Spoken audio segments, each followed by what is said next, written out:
We're good. Cool. So one of the cool features about this is it pulls in comments from all three places and puts them in one spot, and I can that's rad. pull them up on screen. So when we get the questions, we'll be able to see it. Like in it, if everything is hooked up correctly, it'll show their profile picture and everything else. And so like you can, like it's a pretty neat setup. Let me check this real quick, make sure it's going. We'll be able to see it. Like, yep, cool. Alrighty. So the most difficult part of the entire show is me nailing the intro. So if I mess it up, I get a post produce. But so if I mess up, just roll with it. It's okay. Sir Raven the Swift. Any other titles you want? No. That's fine. Sounds good. Oh, you can say Warlord if you want. Warlord. It's Warlord, sir, correct? I guess so, yeah. Yeah. Don't know the official order. Well, hey everybody, welcome to this episode of The Archive, where we strive to tell interesting LARP stories and preserve LARP history. I'm St. Godric, and today I have Warlord Sir Raven joining me. How you doing tonight, sir? I'm doing good, sir. How are you doing? Doing good. So, viewers, we are doing something a little different. We are live streaming this at the same time. This is a first, so hopefully technology will work for us and we won't have any issues. Feel free on whatever platform you're on to type in questions as we go. It will let me pull your questions up on screen for Sir Raven. And so we will get your input as we go throughout the show. And I think that'll be a pretty interesting and unique thing. Fingers crossed, technology works.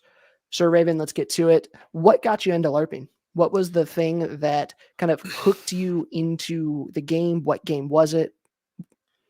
So I started out playing Amp Guard. But before I ever played Amp Guard, I think I was like 12, almost 13 years old.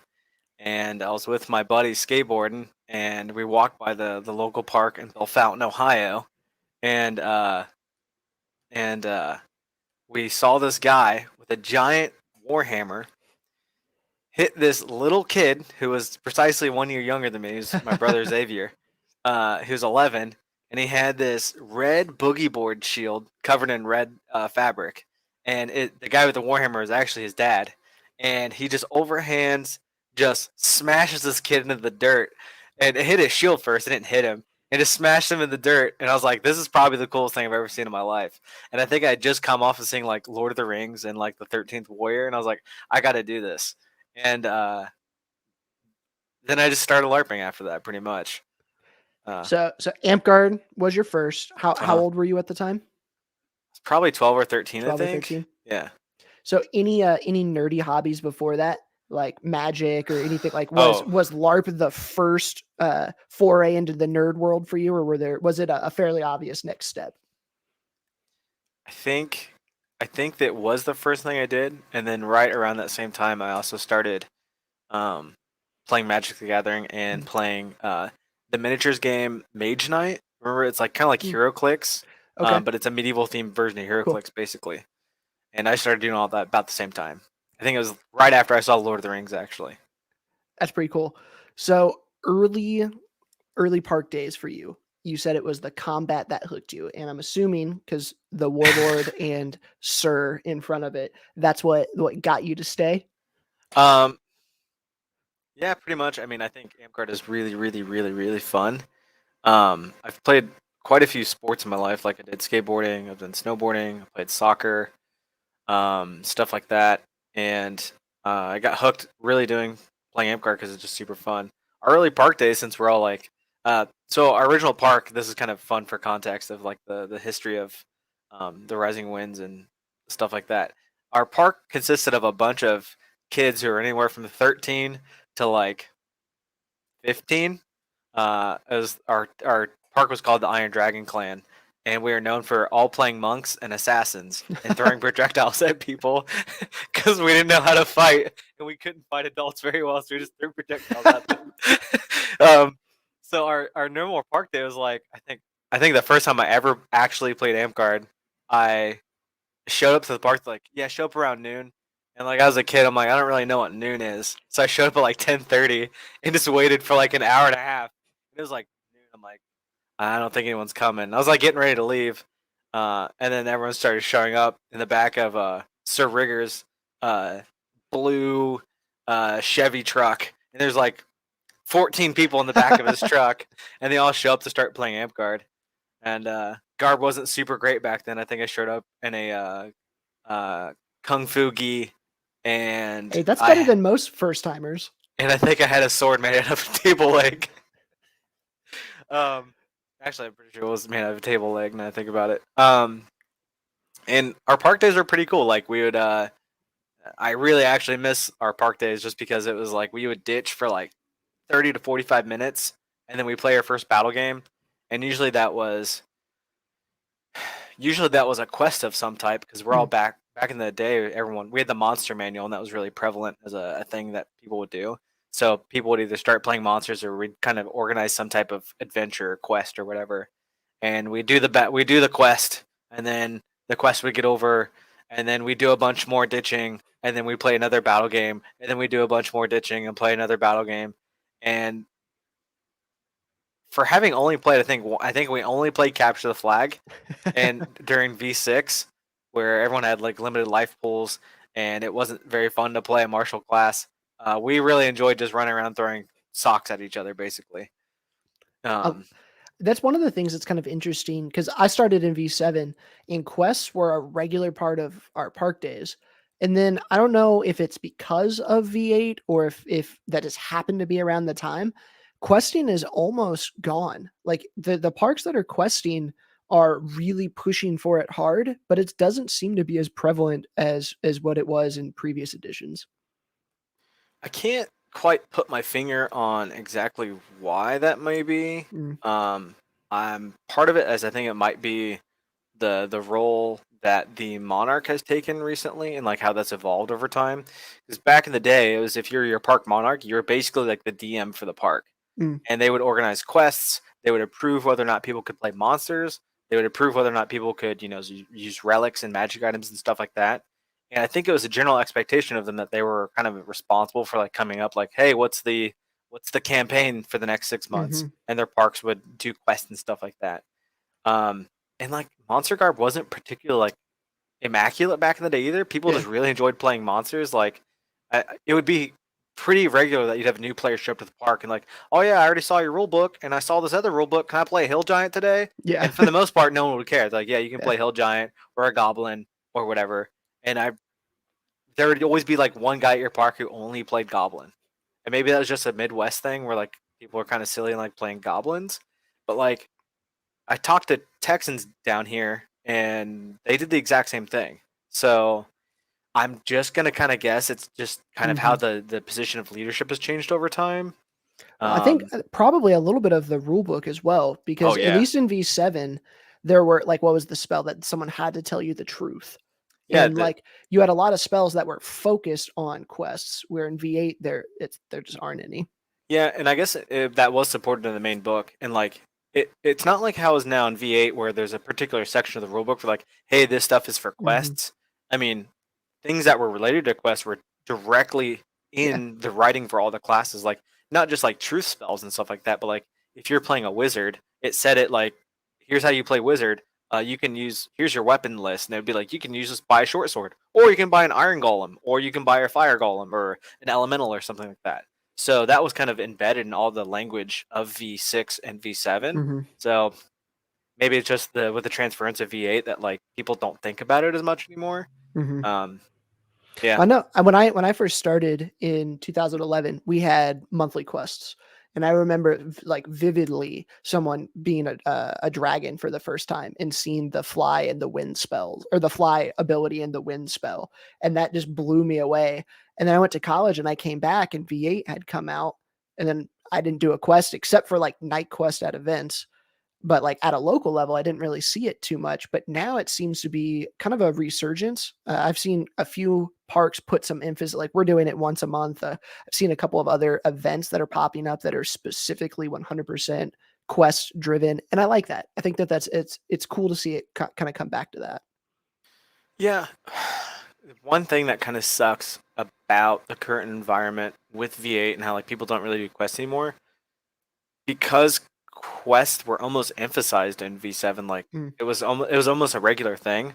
It kind of created this like this shared experience that all the players kind of have, and I think it really gave the game the identifier of being a swords and sorceries yeah, medieval themed game.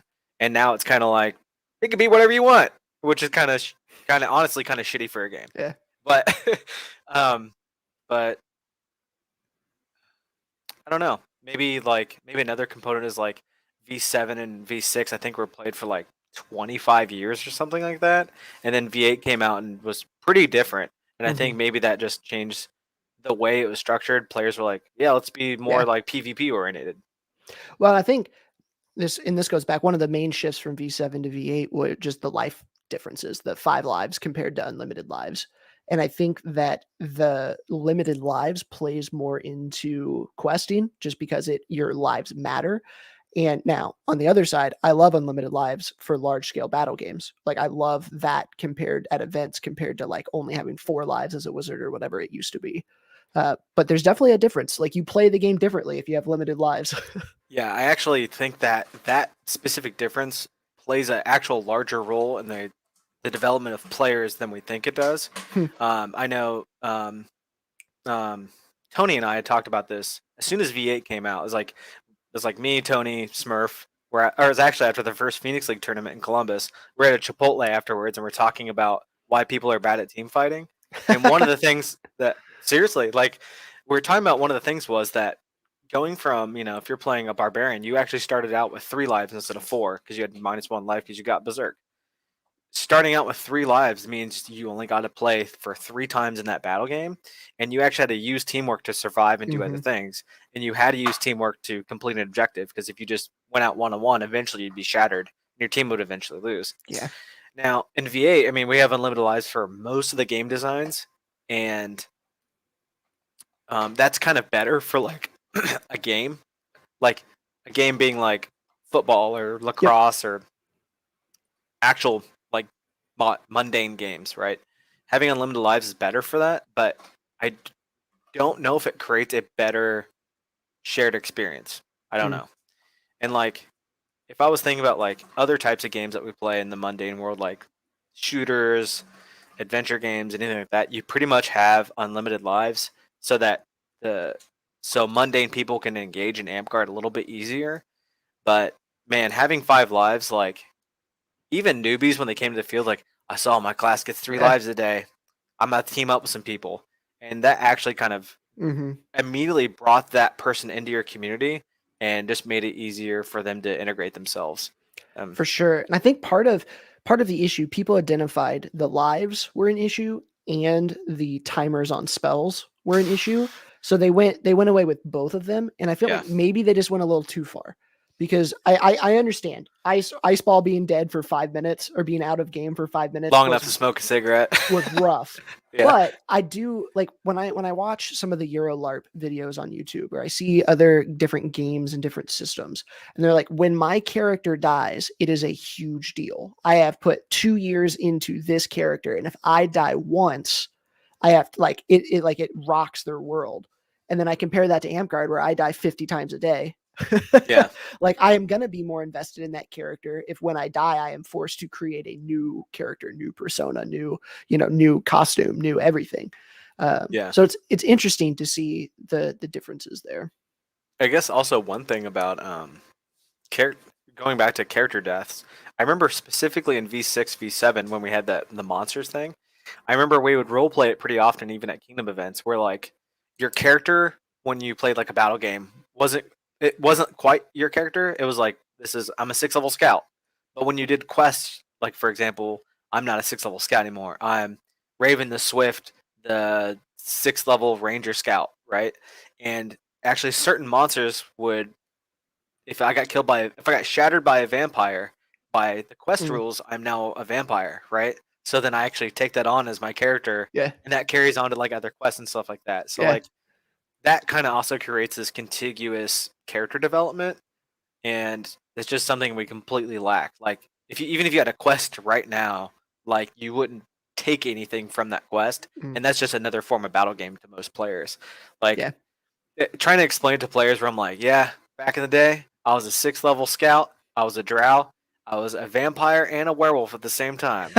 Like, what? That sounds crazy. Like, yeah. And I have stories from that. And like now players really remember like I did this cool thing in a battle game once. I'm like, Mhm. yeah, but did you let a Nosferatu kill you at an event and then resurrect and then turn you into a vampire and then he gave you 4 stone skins and a flame blade and you went and did some cool stuff with a Nosferatu and his cool buddy? Probably not. Um but is there stuff like that like I don't think that stuff doesn't happen anymore, so it kind of Mhm. you don't get this upper like minutia of fun stuff that you really get out of that makes the game seem more of a LARP rather than a field Yeah, game. I agree. I think for players who have only played V8, which is almost 10 years now, which is crazy for me to Yeah, think I think it about. came out in 2013. Yeah, yeah. It really was a drastic shift. Like we can't overstate. It was pretty much like you were playing a new game. And a lot of that is good, right? It's fun. It's whenever a new edition comes out, we really enjoy learning the new edition and figuring out how to optimize it. And like it was a good time. But it really was. It was like as different as me going to play Dagger here now compared from V7 to V8. It was a massive shift. Yeah, it was actually like I think of a good example is V7.7 was like Yeah. playing 3.5 D&D and playing V8 is a lot like playing 4th edition D&D. And we know how everyone feels about 4th edition D&D.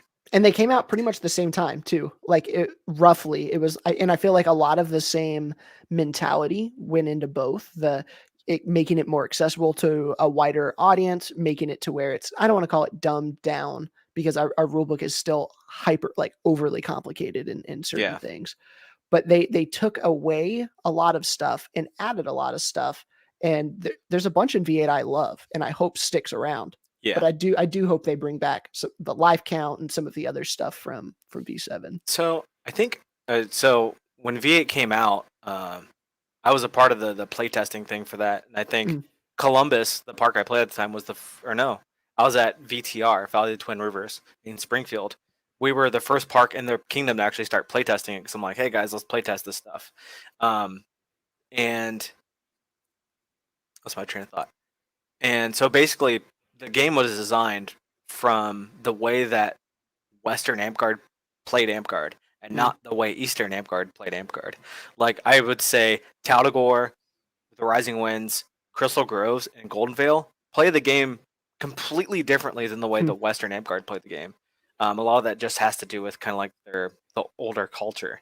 I think some of that excited youngness didn't really exist in the Western Amtgard at the time, and out on the East Coast, Midwest East Coast mhm, area, we're still very young, and we were very gung ho and happy and shiny about playing Amtgard, so we still did those things. And I think when they designed V8, I could just tell you right away, like Brennan basically designed the the back end of how the rulebook was going to work and like how it worked as a system. I mean, the guy is pretty good at making games and like, sure, this makes sense mhm. actually. And then he had some people, like Ben Glicker, forget his persona name, Oh, Randall. Sir Randall, and a bunch of those guys in like Colorado and New Mexico. Those guys added in the flavorful elements to the rulebook. Where like he added in the quest abilities and stuff like that, and like all the little flavorful things like bard songs and stuff like that Mm, to overlay on top of the structural system of how the rulebook worked. So the rulebook is very reflective of their personalities in that kind of way, and unfortunately, it's like on paper, if you looked at the rulebook, you're like, man, you could really play Amtgard any way you wanted to. Unfortunately, it goes, man, you could play Amtgard any way you wanted to, and doesn't actually tell you how to play the game mm. or gives you any kind of real direction. Which kind of, I think we lost that. Um, we lost a little bit of our LARPness when we went to Yeah, V8. I We agree. became more of a battle game. We became more Yep, like Dagger here, yep. which nothing is Dagger here. That game's Yeah, super fun. yeah. But we became more simple. Yeah, I agree. And I really enjoy and appreciate the way that Wonjo and the V9 committee is going about doing all the polls, and they're getting the insight from all the kingdoms, from all the games as they start to make these rules. And I'm pretty excited to see what they come up with. Yeah, yeah. Having worked with One Joe and some of those guys before on a first iteration of V9, I'm really excited for whatever they produce. Mm, I, and my personal things I feel is a little long winded and it's a lot of effort, but I do appreciate that they're taking the effort to do those things. mhm. Like no normal person is going to take that much effort to do those types of things, and it's pretty awesome that they're doing it. Yeah, Um, I agree. Having some of those guys like Manimal in the project, I think is going to be phenomenal. It's going to be Mhm. Craig could not do anything wrong for the most part. So you mentioned Dagger here. You had played that before. What you started in Amtgard. What other games have you branched out to? And maybe not like just tried, but like ones that you've played more than just a few times. What other games do you play? Does it count if I've done demos at Gen Con for Nero? Sure, throw Okay, it in so there. so I've been to Gen Con. I've played Nero. I've played Nero at Origins in Columbus, and those were both super fun experiences for me. The way they set up their demo or whatever, they use really simplistic tools to create a really cool quest experience. And I was like, dude, I want to start bringing that stuff back to Amtgard. Yeah. Like, one thing that they did was every single person who was a monster just wore a brown tabard. And then there's like, oh, that's a monster. And they put a goblin mask on and just pretend to be goblins. I'm like, that's a really easy way to like engage your players without much Mhm. effort. They had stuff where like they had hallways with tarps and PVC rod that didn't fall down. And I'm like, that's just stuff like that made it really Revolutionary. easy. Yeah. And like the way they set up their puzzles at their demo was really easy. And like they had a guide the whole time. It was like, Mm. I'm gonna be your adventure guide. And they would like basically work you through this quest experience. And it was super fun. Um so playing Nero was really great. How's the combat? Because that's my biggest thing that I have heard is that there is no combat. Is that So, it's all dice or it's all explain that to me. so I've never actually played at a pay to play Nero experience, but doing the demos, it was fine. I mean, Okay, but they look like they scaled up the combat based on how much combat you actually wanted. I I mean, got to you. my knowledge, I don't know if Nero still exists in the U.S. I know there's a bunch of other like Neros, or Mhm. it's basically Nero with a different skin on top of it in different parts of the world, different parts of the country have different names and stuff like that. Um, I can't imagine having a ton of combat, but the combat was fine, for the most part. That's cool. I want to try one of the Nero or Nero adjacent games. I have just never really had any close to me. And it's like one of those that's like, I don't know if I'll play it weekly or monthly or whenever they, but I want to go try it, you know? Yeah.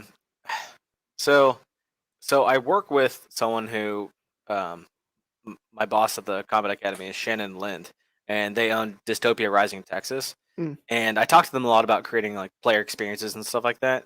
And thinking about how a pay to play LARP actually works versus a free to play LARP, it's massive.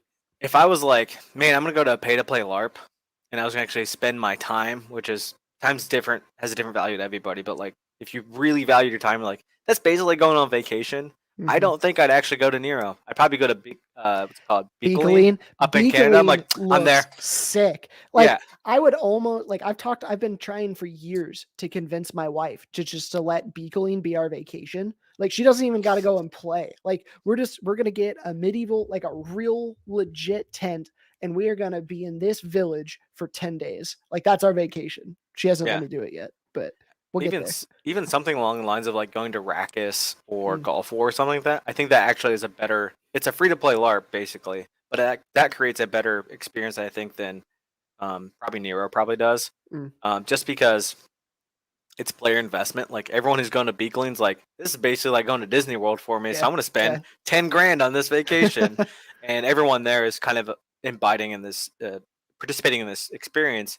And yeah, if I had to choose something, I'd just go to Beakling or something like that. For Or those who aren't familiar, Beakeline is up in Canada, and it's something like 150 acres. They have two full medieval towns with I think it's a decade or more of history at this it's point. huge. And well, and they actually sell deeds, and so your fighting company, your store, Oh, that's your right. Yeah, you can buy a whatever building. can well, or you can buy the spot, and they have you can build your own building, but they have very strict guides on how it can look. And so this has naturally and organically spread out. So it is a pay to play game, and it's pretty expensive to get to. But Yeah. when you get there, you're on 150 acres with legit two full medieval villages that are functioning with thousands of people. And then it's a latex game, but it is a fairly combat heavy latex for the latex games. Yeah. It looks sick. Looking at it, it actually looked like a hybrid of like Darkon Dagger with some latex weapon aspects to it. Because I saw someone with a spear and I was like, that's a Gorg spear. Yeah. So they have to be stabbing each other pretty hard, I guess. I'm sure there's probably something of like the players get to decide on how heavy of combat they want to engage in. I'm sure there's some aspect to that. Yeah. You're going to have those types of players doing a LARP experience. But The Beakling only looks sick. downside is most of the quests and most of the people it's in French, and so they do have a lot of English translators and whatnot, but all of the quest stuff and the RP and the narrative stuff that is coming from the event, which is you're paying for, is in French. So, sorry, I didn't mean to interrupt you. No, you're fine. I was just trying to think about if it was still worth the go. I'm like, I could learn French, I guess, but I probably would just be there to look at people and like, yeah, dude, like, I just want to go and I'm I just here. want to go and spend a vacation. Like that would be so fun. Yeah, you could play whatever character you want. You don't even have to like do any of the quests. You could be like some merchant or something like that. Yep. I just have to imagine that's like the Ren Fair on steroids. It's the Ren Fair that you get to camp at for a week. Yeah. Like that's awesome. Or at least want to camp at for a week. I don't know if I'd want to camp at the Ren Fair. But Beakling looks sick as far as like those a more high end LARP I'd want to try out. There's some other stuff too. Like there's an amusement park in Utah that does like it's like the Dark Moon Fair and WoW, but it's in Utah, and I don't remember what it's called. But they're open during October and they look pretty cool. Yeah. But as far as other LARPs, I think I've only tried Dagger here twice. I want to try it some more because it's really fun. I like the way those players engage in the theme of their game without having any system to actually engage in. But it's crazy because like it's this weird social rule. Like everyone here, for the most part, has to like wear cool garb. The game doesn't really make them do it because it's not really a game. It's just like a 1-page rule book of like, here's what we do. We hit each other with foam swords, and then just as a social thing, everyone engages in this. Everyone wears cool garb and goes super extra with their garb.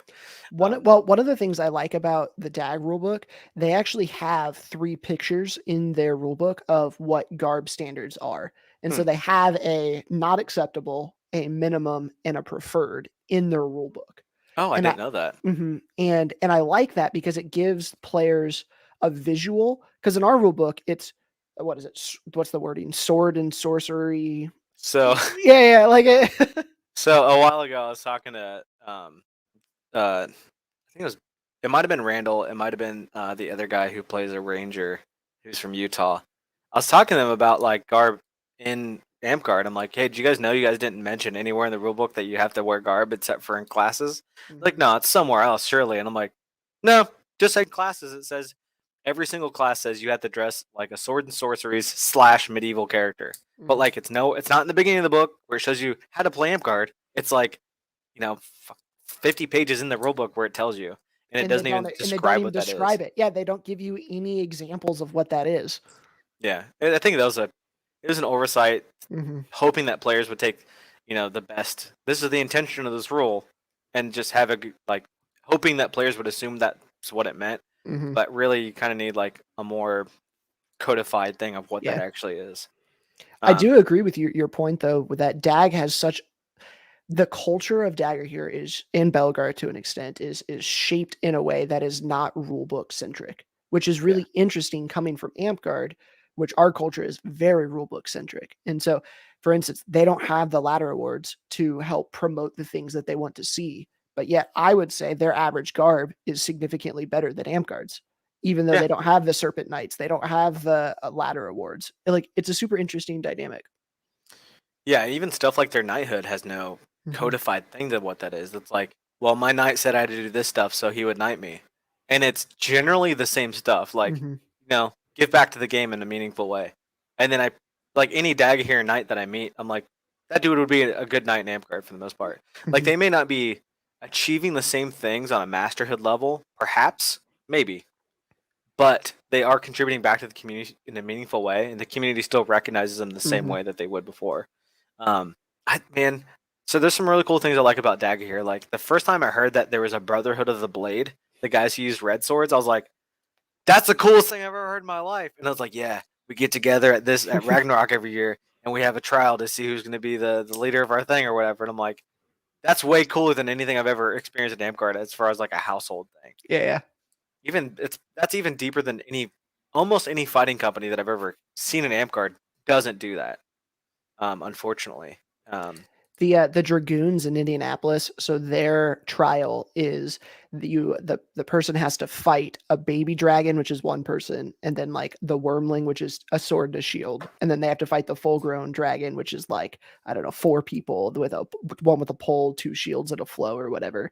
And so like, and you get as many tries as you want.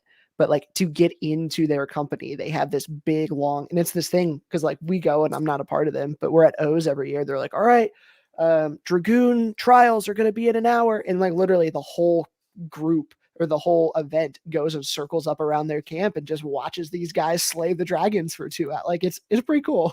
Yeah, that is really awesome. We actually try to do the. I actually have some stuff like that in my infighting company that I'm trying to do. It's just a lot. I think I made a little bit too much than it needed to be. But yeah. And Dagger here is just really cool, man. Like everyone I talk to about Dagger here, I'm like, man, they got really cool garb. And there's gonna be someone that I know and one of my immediate friends. They're like, yeah, but you still got guys wearing like cut off sweatpants and stuff. I'm like, yeah, I don't care. Like I see pictures of people in Dagger here. I'm like, they have garb on, and like it looks really rad. The pictures you get from Amcard aren't like super great. Well, and you still get the people who aren't at the garb standard that we would like them to be, but that they're 2 out of 10 and not 4 out of 10 or 6 out of 10 like they are in Amcard. Yeah, and like I feel like the garb in Dagger here is generally more medieval swords and sorceries themed than Amcard garb is. I agree. I'm not a huge fan of what people do with their Amcard garb in general because it detracts from the shared experience that we have. You don't like you don't like the Pokemon costumes? And it's not. I love Pokemon. I even have a tunic with the flash symbol on it. I know you do. And I would prefer that symbol not to be on it. And the reason is like everyone's like, what do you hate about My Little Pony? I'm like, I don't actually care about My Little Pony. But the issue I have is when someone comes to play a LARP and they go, okay, I'm gonna go play the Swords and Sorceries LARP. They have this expectation in their mind of when they go to the Amcard field, and they're like, this is gonna be the coolest thing in the world. And they show up and someone's wearing a My Little Pony or Magic School Bus pattern tunic and pants, and they're like, okay, cool, I'm gonna go home. Yeah. Well, in Dag Bell, they really lean heavy on the Lord of the Rings aesthetic, and they can't use that because of trademark stuff, but their game is centered around Lord of the Rings, where Amcard has gone broader to try and include more people and broader interests and whatnot. But that, I feel like that has hurt us because for them, they like watch this movie, make a costume that would fit in this movie. That is their goal. Where Amcard's goal is we want to be accessible to as many different people with as many different interests. And I get it. Both are respectable goals. It's just, it's just different approaches to the same thing. Yeah. I mean, like, I would like to look at what the numbers look like right now for like what Dagger, Belagarth, Hearthlight look like. Hearthlight is another LARP that I would like to try because it looks really cool. It looks sick. I just haven't got to try it out yet. But got a comment here for you that I thought was pretty funny. Okay, from Yuri. To be fair, some of those fabrics are really cheap. I guess. Good point. Good point. like linen on Black Friday is like $2. It's really cheap. I don't know. I'm trying to think of like. I think at my poorest as an adult, I actually didn't wear garb at that time because I didn't want to. But when I did, I still had like pretty medieval garb-ish. I got better over time, just because that's something I think that we should be doing. I agree. Amcard's already went through its slope. It's a thing of like look like an athlete thing, and now it's like look like a goober, and then it's kind of hoping to come up and do this for like medieval stuff because it's just kind of cyclical and like what its themes and stuff are. Like looking back at like 80s Amcard, that shit looked dumb. And like everyone's like, we're just like Conan the Barbarian, but with pleather, and it looked awful. And it's just it's funny And thinking about swords that people. were that big. Yeah, they look stupid. I would never play that game. Even looking at SCA from back in the 80s, I'm like, this looks bad, super bad. But I think Amtgard's starting to get a little bit better, I especially agree. with like a lot of people probably won't like that I'm going to say this, but like the guys like Brennan and Peter basically started wearing linen garb, and then people started wearing linen garb after that. Yep. And even Declan in the Rising Winds, he was one of the first people I knew to wear linen, and everyone's like, "Linen looks really rad. Let's start wearing that." And like even down here, it's really weird because you would think like what the physical properties of linen are like it dries sweat really easily, which would make you think like that's pretty great in a hot hmm climate, right? And we in the Midwest, you're like it doesn't get that hot. We probably don't actually need that, but it's pretty good still. Yeah. I came down to Texas in like the first year I was here. I was talking to one of my buddies, Sir Kestrel, and I had a linen tunic on, and I was like, "Dude, you got to upgrade." He had like a duck cloth tunic Yeah, on. I yeah, was yeah. like, Those "You things need are to so upgrade your hot. shit, dude." And he's Yeah. like, "Why? What's wrong with this?" I'm like, "I can't explain to you how much better linen is. Just go get a linen tunic, and then tell me how great it is next week." And someone made him a linen tunic for his warlording, and he was fighting all day at his warlording event. And he's like, "Dude, this is the best decision I ever made for garb." I'm like, "I know, it's great. I don't understand why people won't do it." Well, and I've been recently trying to get into the SEA more and more, and I'm looking at like linen is expensive, and linen scared me when I was first getting into it. But now I'm looking at wool. Man, linen's nothing. Yeah, Like wool's like $30 a yard for like a real wool that I want to use and not just moving blanket fabric. yeah, Like, and like I'm sure it has something to do with like amp artists are generally encouraged to like make their own stuff because you get mhm, awards for that. And no person, this is me especially, no person wants to make something, get halfway for their project, and then it just is they messed up their sewing project or something and they're yeah, pissed. It's the same reason I didn't do garbing for the longest time, except for like the year right before the pandemic, where I was like, I'm gonna get into garbing and I'm gonna learn how to garb. And then I paid money for linen and stuff, mhm. got made my project, and I was like, I'm gonna be so upset if this gets messed up. It was fine. I was just Yep. fine. Yeah, and for me, it just got to the point where I was paying Declan so much money every year to make me stuff. I'm like, man, I'm just gonna learn to do this on my own. And I went to, I went to Hobby Lobby, went to their bargain bin, and made 3 tunics out of 50 cent a yard fabric to figure out my pattern. And then once I was comfortable, went to linen. And it's not as good as Declan's yet, but I'm not ashamed to wear my stuff anymore. You Yeah, know what I mean? it's even stuff like I think it's because people think too much in Walmart terms. They're like, "Well, I can't get linen." You're like, "Well, you don't have to go to linen. You can go to the thrift store. The thrift store has really cool patterned uh, textiles and stuff like that. hmm Like you can, I've made garb out of just whatever I found at the thrift store, and that was pretty cool. And like linen is kind of cool, but like anything that doesn't look like duck cloth or like Yeah. yeah, basically just duck cloth and like cotton. That you're pretty much gonna be fine. Like if you make something out of muslin, muslin's pretty cheap. I've been looking. So the Goodwill, the shop online, like there, it's kind of like an eBay. You can bid stuff out. They've got tons of furs in there for Hmm, almost nothing. Like you can get it's old lady like mink and like the all this. You know what I'm talking about? Like yeah, for sure. and you can make that work for a lot of characters, or you can tear it apart and make cooler stuff there too. They've got linen shower curtains and linen window drapes and stuff that you can get on there for nothing. Yeah, um, if you want to practice stuff, you can find fabric to yeah. do Got to it be a with. little ingenuitive. hmm I think that's the right word. Yeah, I think it is. So tell me about the other games you play. Dag a little bit. Dag a little bit. I've gone to Dag twice. Those were both great experiences just for like having fun and fighting people. Um, did a little bit of Nero. Um, just played a lot of Amp and then recently I got into armor combat fighting, which is hmm really fun. Kind of intimidating if you're new at it. Yeah. After if you're new, and after a while you're like, ah, this is fun. So for the armored combat, is there any like I don't know culture around it, like events, or is it mainly more like the sport aspect of it? Like, do they have an event where you can camp and everyone's in garb outside of fighting, or is it mainly just the fighting? So it's a little bit of both. In Russia and the Ukraine, this armored combat started at Renaissance fairs and stuff Hmm, like that because those things are heavily encouraged in their culture, and that's like, I mean, they lived in the medieval times, like that's what their culture is. Um, so when they do it, it's like straight up reenactment for them. Like cool.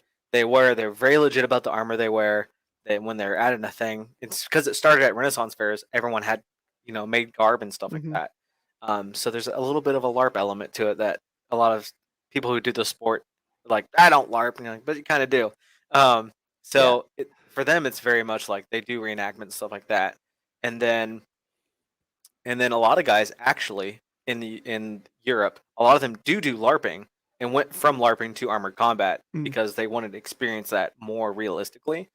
And in the U.S., it's a little bit divided, and like that there are definitely people, especially people who came from the SCA and started doing armored combat, that they wanted to get into something more hardcore than SCA, or like maybe they had fun in SCA and they want to go do this other thing, and they do that a lot. And then there's other people who just want to play the sport, but also kind of like engaging in those LARP like elements, and they won't. There's no resistance to it.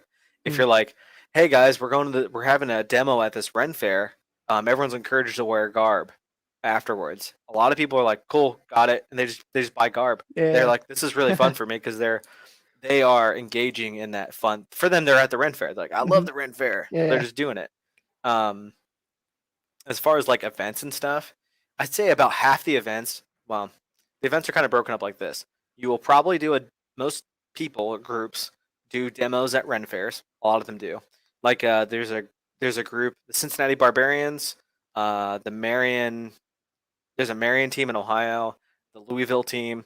All those guys do armor combat at the Ren Fair, the Hmm. Ohio Ren Fair, and that's one aspect that they do. Other teams go to like throwing axe events or brewery houses and Okay. stuff like that, and they put on a show. I'll, uh, there's quite a few groups that do shows basically, Mm. where they're kind of putting on a medieval show and stuff like And that. do they get paid to do that? I'm assuming. A lot of times I do, yeah. Cool. That's Like, neat.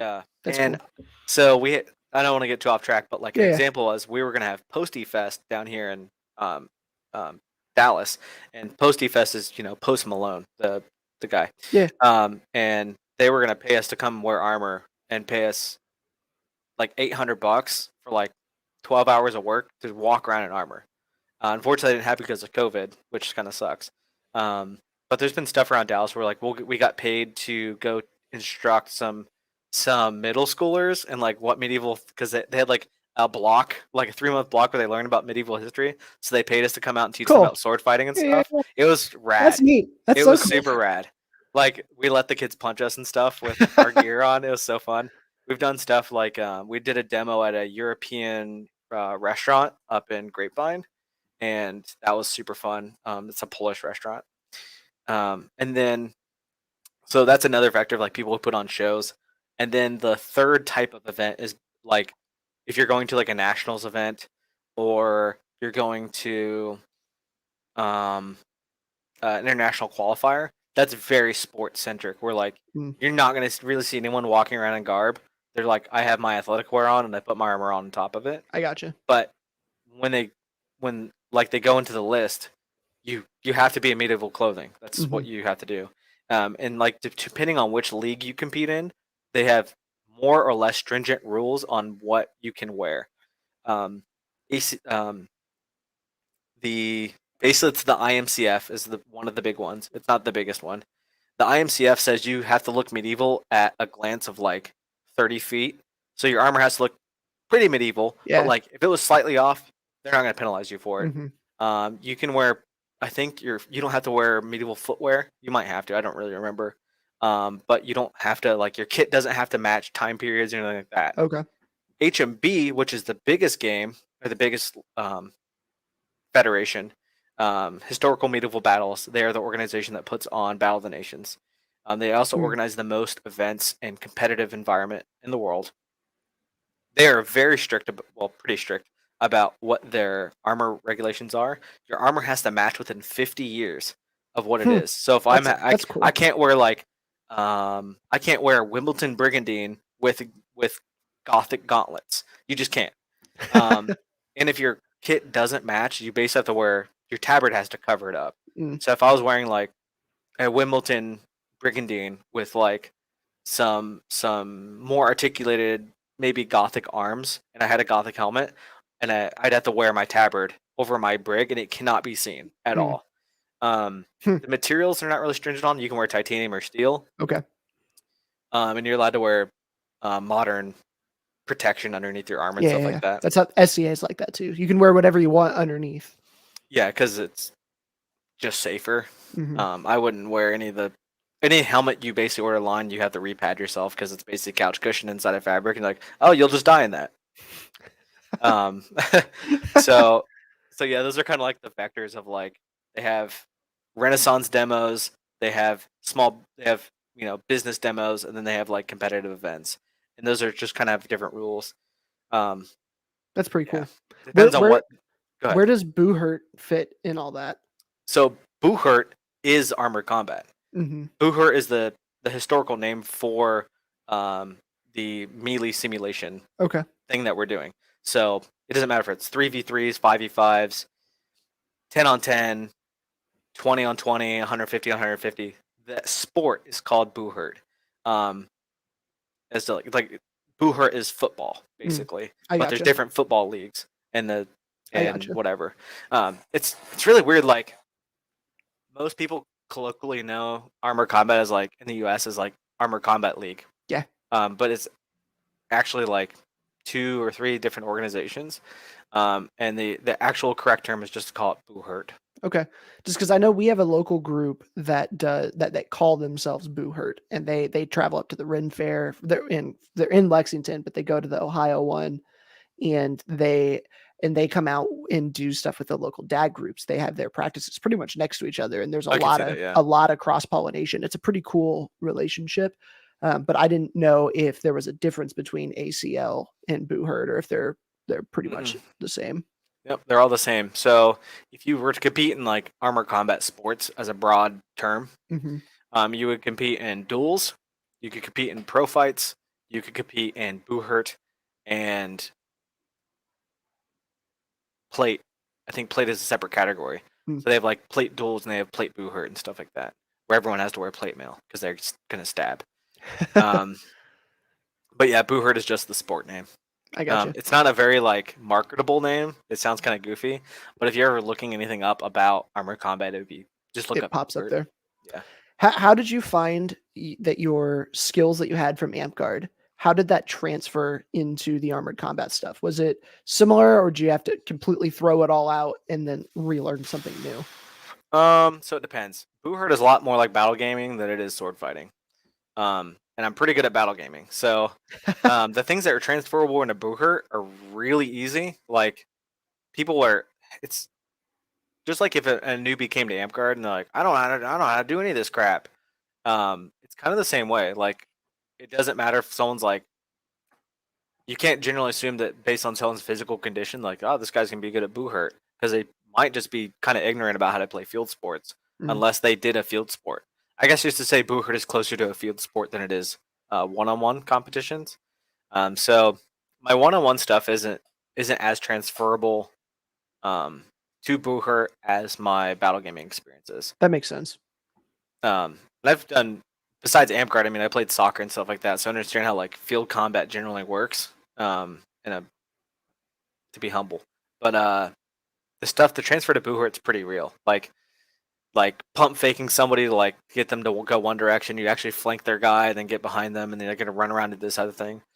But like the combat calculations and the I forget what it's called. The tactical acumen is completely transferable.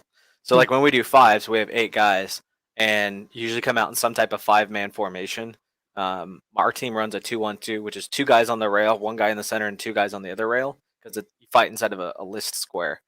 So there's stuff about our strategy and like how we're actually gonna make this play out and stuff like Hmm. that. And a lot of that is I take directly from Amp Guard and That's transfer it cool.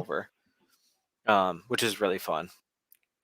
Yeah, that's pretty neat because I know, like when I first got into the SEA, it was difficult for me because not necessarily from calibration, but from I was so trained not to hit people in the face, and then go at that. I didn't mind getting hit in the head, but swinging on someone else's head took me a long time to Yeah. get over, and then my elbows were hurting from just the shots, and so that was just it wasn't necessarily a skill that didn't transfer. It was more of a skill that I had to relearn how to throw it. But it was still the basic, like what you're talking about.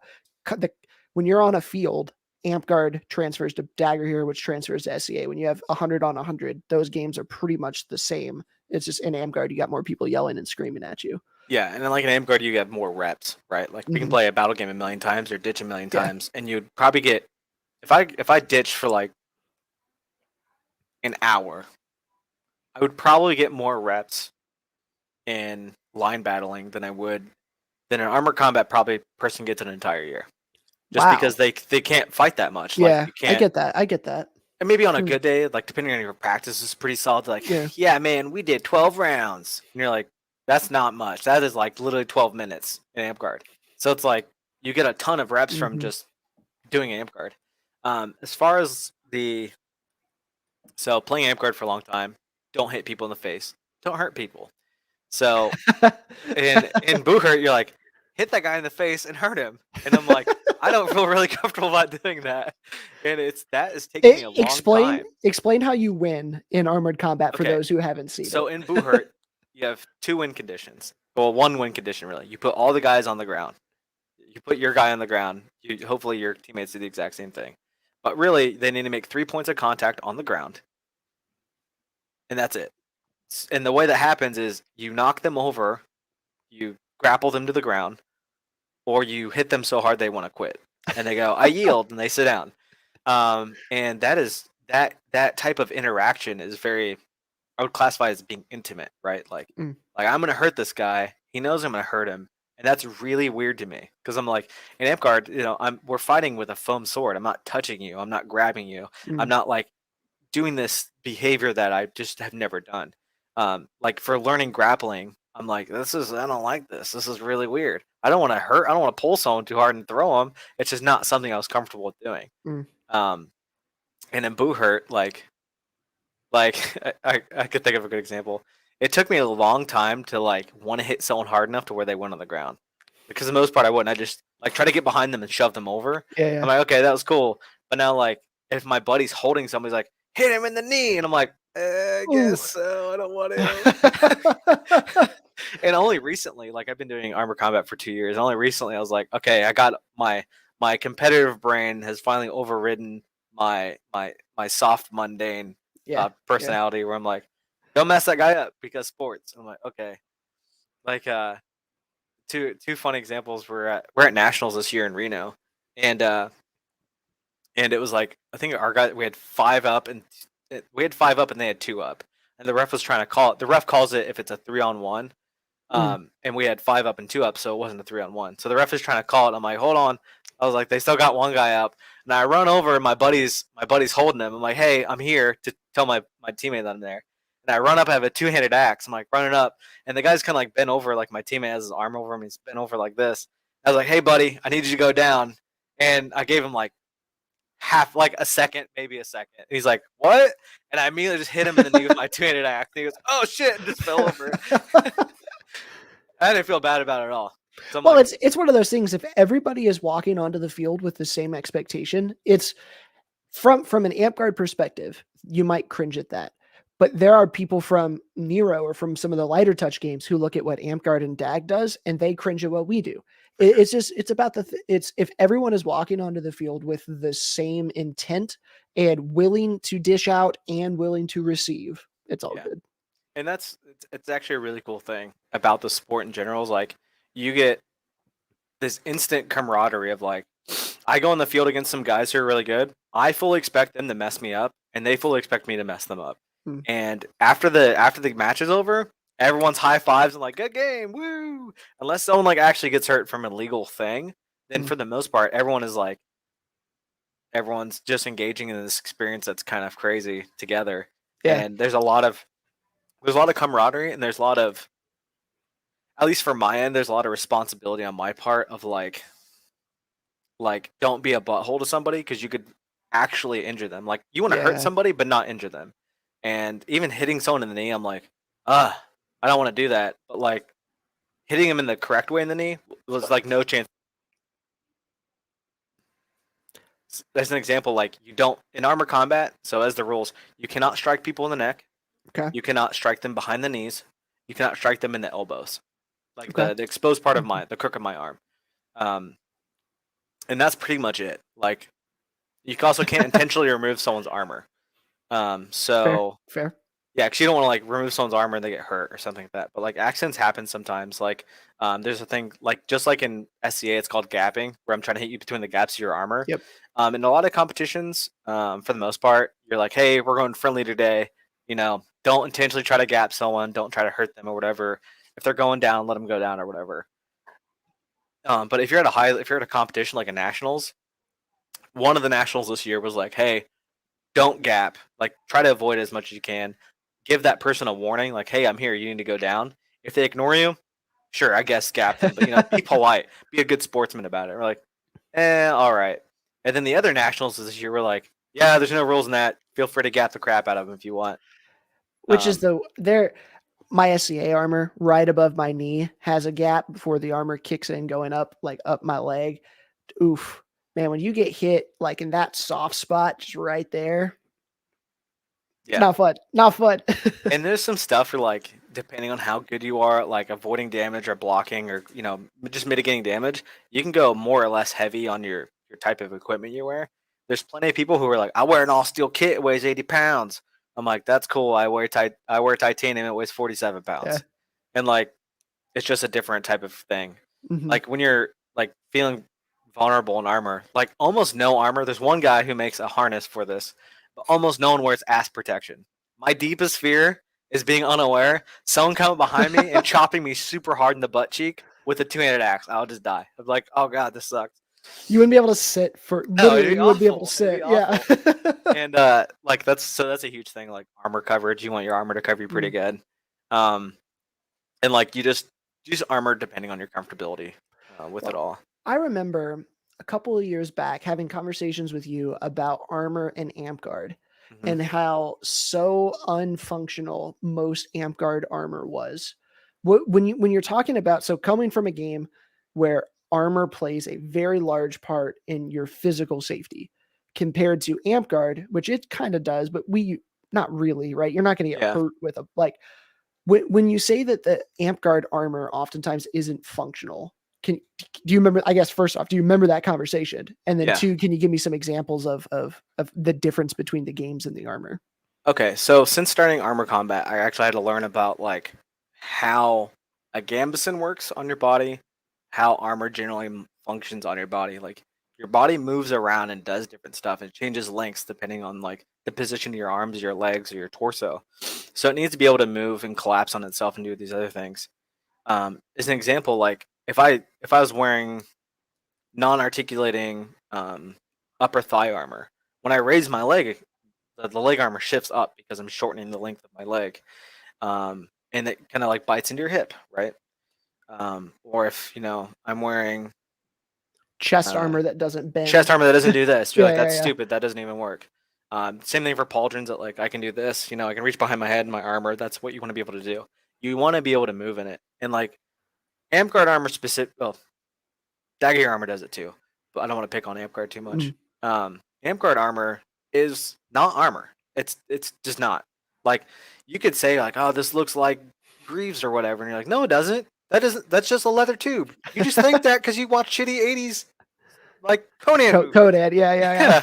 Like, and I get it. Like, if I thought like before I started in armor combat, I'm like, that's not really armor. But now I've played armor combat, I'm like, that's definitely not armor. That's not helping you at all.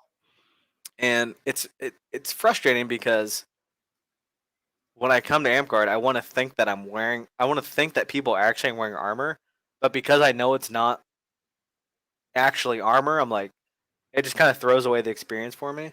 And I wouldn't mind if if it was not protective, if it was like Warbler or a cosplay armor, as long as it functioned as armor in the way this intended to work as armor, I wouldn't care. But like the way people make greaves, like I've seen this style of greave where it's not really articulated. It sits on the top of your foot, and then it has a knee cop, but the knee is sewn together like this, so Hmm. it creates this like I don't know how to describe that. It's like a one of those. Yeah. You know what I mean? Where it's sewn at the top of the knee, and that's the greave. And you're like, can you fully extend your knee in that? I don't think you can. That's probably super uncomfortable to wear. Or like people who make leather torso armors That don't that have are any not flexibility at all. anatomical. They Yeah. can't do any of Yeah. that. And you're like, this looks terrible. And another thing is like bracers. People wear bracers and they put them so like your forearm is an oval, right? Like it's supposed to the gap is supposed to be on top of your forearm, not on the inside of your forearm. And if it's a barrel, it just turns on your arm Hmm. a lot. Just rolls. So it just makes people look super gooberish when they're fighting. And if people, I don't think people, I wish I could explain to people like if you had proper fitting armor, you would realize how garbage this is. And I just can't explain it well enough. Where Well, I'm and like, that's this looks terrible. well, one of my favorite videos of you is doing your assassin roll at Bridge Wars in your full kit. You know what video I'm talking about? The one where I'm wearing a black Amazon. The Oh, one was that it? I thought you had no, chain on over there. Okay. well, I've done both. I have one Okay. where I'm wearing my red armor, and I've That's the done one like I'm a thinking forward of. roll in that, and that was pretty okay. But that armor could actually be better. Okay. Um, sorry, didn't want to cut No, you off. I would say you are one who I'll say you are unique for Sword Knights from the ones that I have met because you actively love playing battle games. And most of the Sword Knights that I have met don't. They are tournament fighters, and then they might be on the field every now and then. Randy likes to fight too, but you and Mhm. him are really about it that I see battle gaming frequently. You when you put on armor, it no matter what class you're playing, it is something I have to worry about.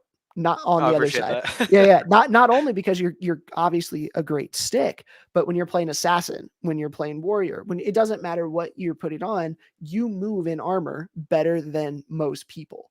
Is that because of the kit specific? Is that something you were doing? Why are you so good at armor fighting when what made you warlord is unarmored? How do you transfer those skills if that makes sense? So I didn't start wearing armor until really regularly until like right before I became a warlord. Hmm. Mostly because I didn't have the money for it. I'm like, I don't have money to buy armor. But like my friends bought me armor. My friends made me and bought me armor for my knighting. And I was like, I gotta start wearing armor. This is Yeah. too cool. Um, and then I started wearing armor. Um, at first my armor was not very efficient. Um, it's something I had to learn to fight in just because you get more laggy and you're kind of like your movements are more drawn out. And you start to optimize your kit. As far as like Larp armor and fighting in Larp armor, it's extraordinarily easy. You just have to know how to make a light kit. A lot of people, an example, Vaughn, he's in my fighting company. He's like, I wear 14 gauge chainmail legs, and I'm like, that is stupid. That's I don't know why you would do that. Like, it's not good armor for amp guard. It's good armor for like something else that's not amp guard. Like if you want to do reenactment and do whatever, that's fine. Um, but like as far as optimizing my kit, that's a huge part of it. Um, like I think my He hold on. He said this earlier. I'm gonna pull okay. it up because it's funny to me. Raven dropping truth bombs. Take it out of context completely there, but I love it. We'll use it in this particular Oh, context a little bit better. sorry. It is 16 gauge jerk, not Okay, it's 14. I think 16 is no 18 gauge is the minimum for Yeah, chainmail. yeah, 16 still. Yeah, Which 16's heavy. I wish the gauge was at 20. I wish that was the minimum, just so people wouldn't have to wear really cumbersome armor for a foam sport. It's just not necessary. But as far as like my personal kit, and, like doing that stuff, when I was playing, when we were doing Phoenix League competitively, I changed a lot of my armor around to where it was like you, and depending on the rules, you can min max your armor using Mhm. certain bonuses or negatives to do that. Like I wore leg armor that was 4-point butted plate, because normally like the armor is not overlapped when you lay it flat, but when you wrap it around your leg, it then becomes overlapped. Those were like aluminum. I think it was aluminum butted plate. Hmm. But then my knee cop, which was like 50% of my armor, was steel. So it's Yeah. like Yeah. then you start averaging the butted plate and the steel, and you're like, oh, it's 5 points. And then my chest piece is extraordinarily expensive for LARPing. It was like $500 or something like that, because it's aluminum anodized plates with Mm. lamellar with superior overlap and heavy gauge.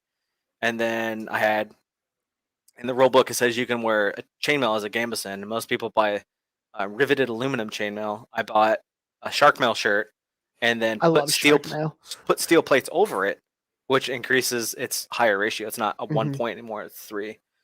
And I wore plate in specific locations to increase the average. And then I switched from using combat boots because those just kind of suck to just wearing indoor soccer cleats.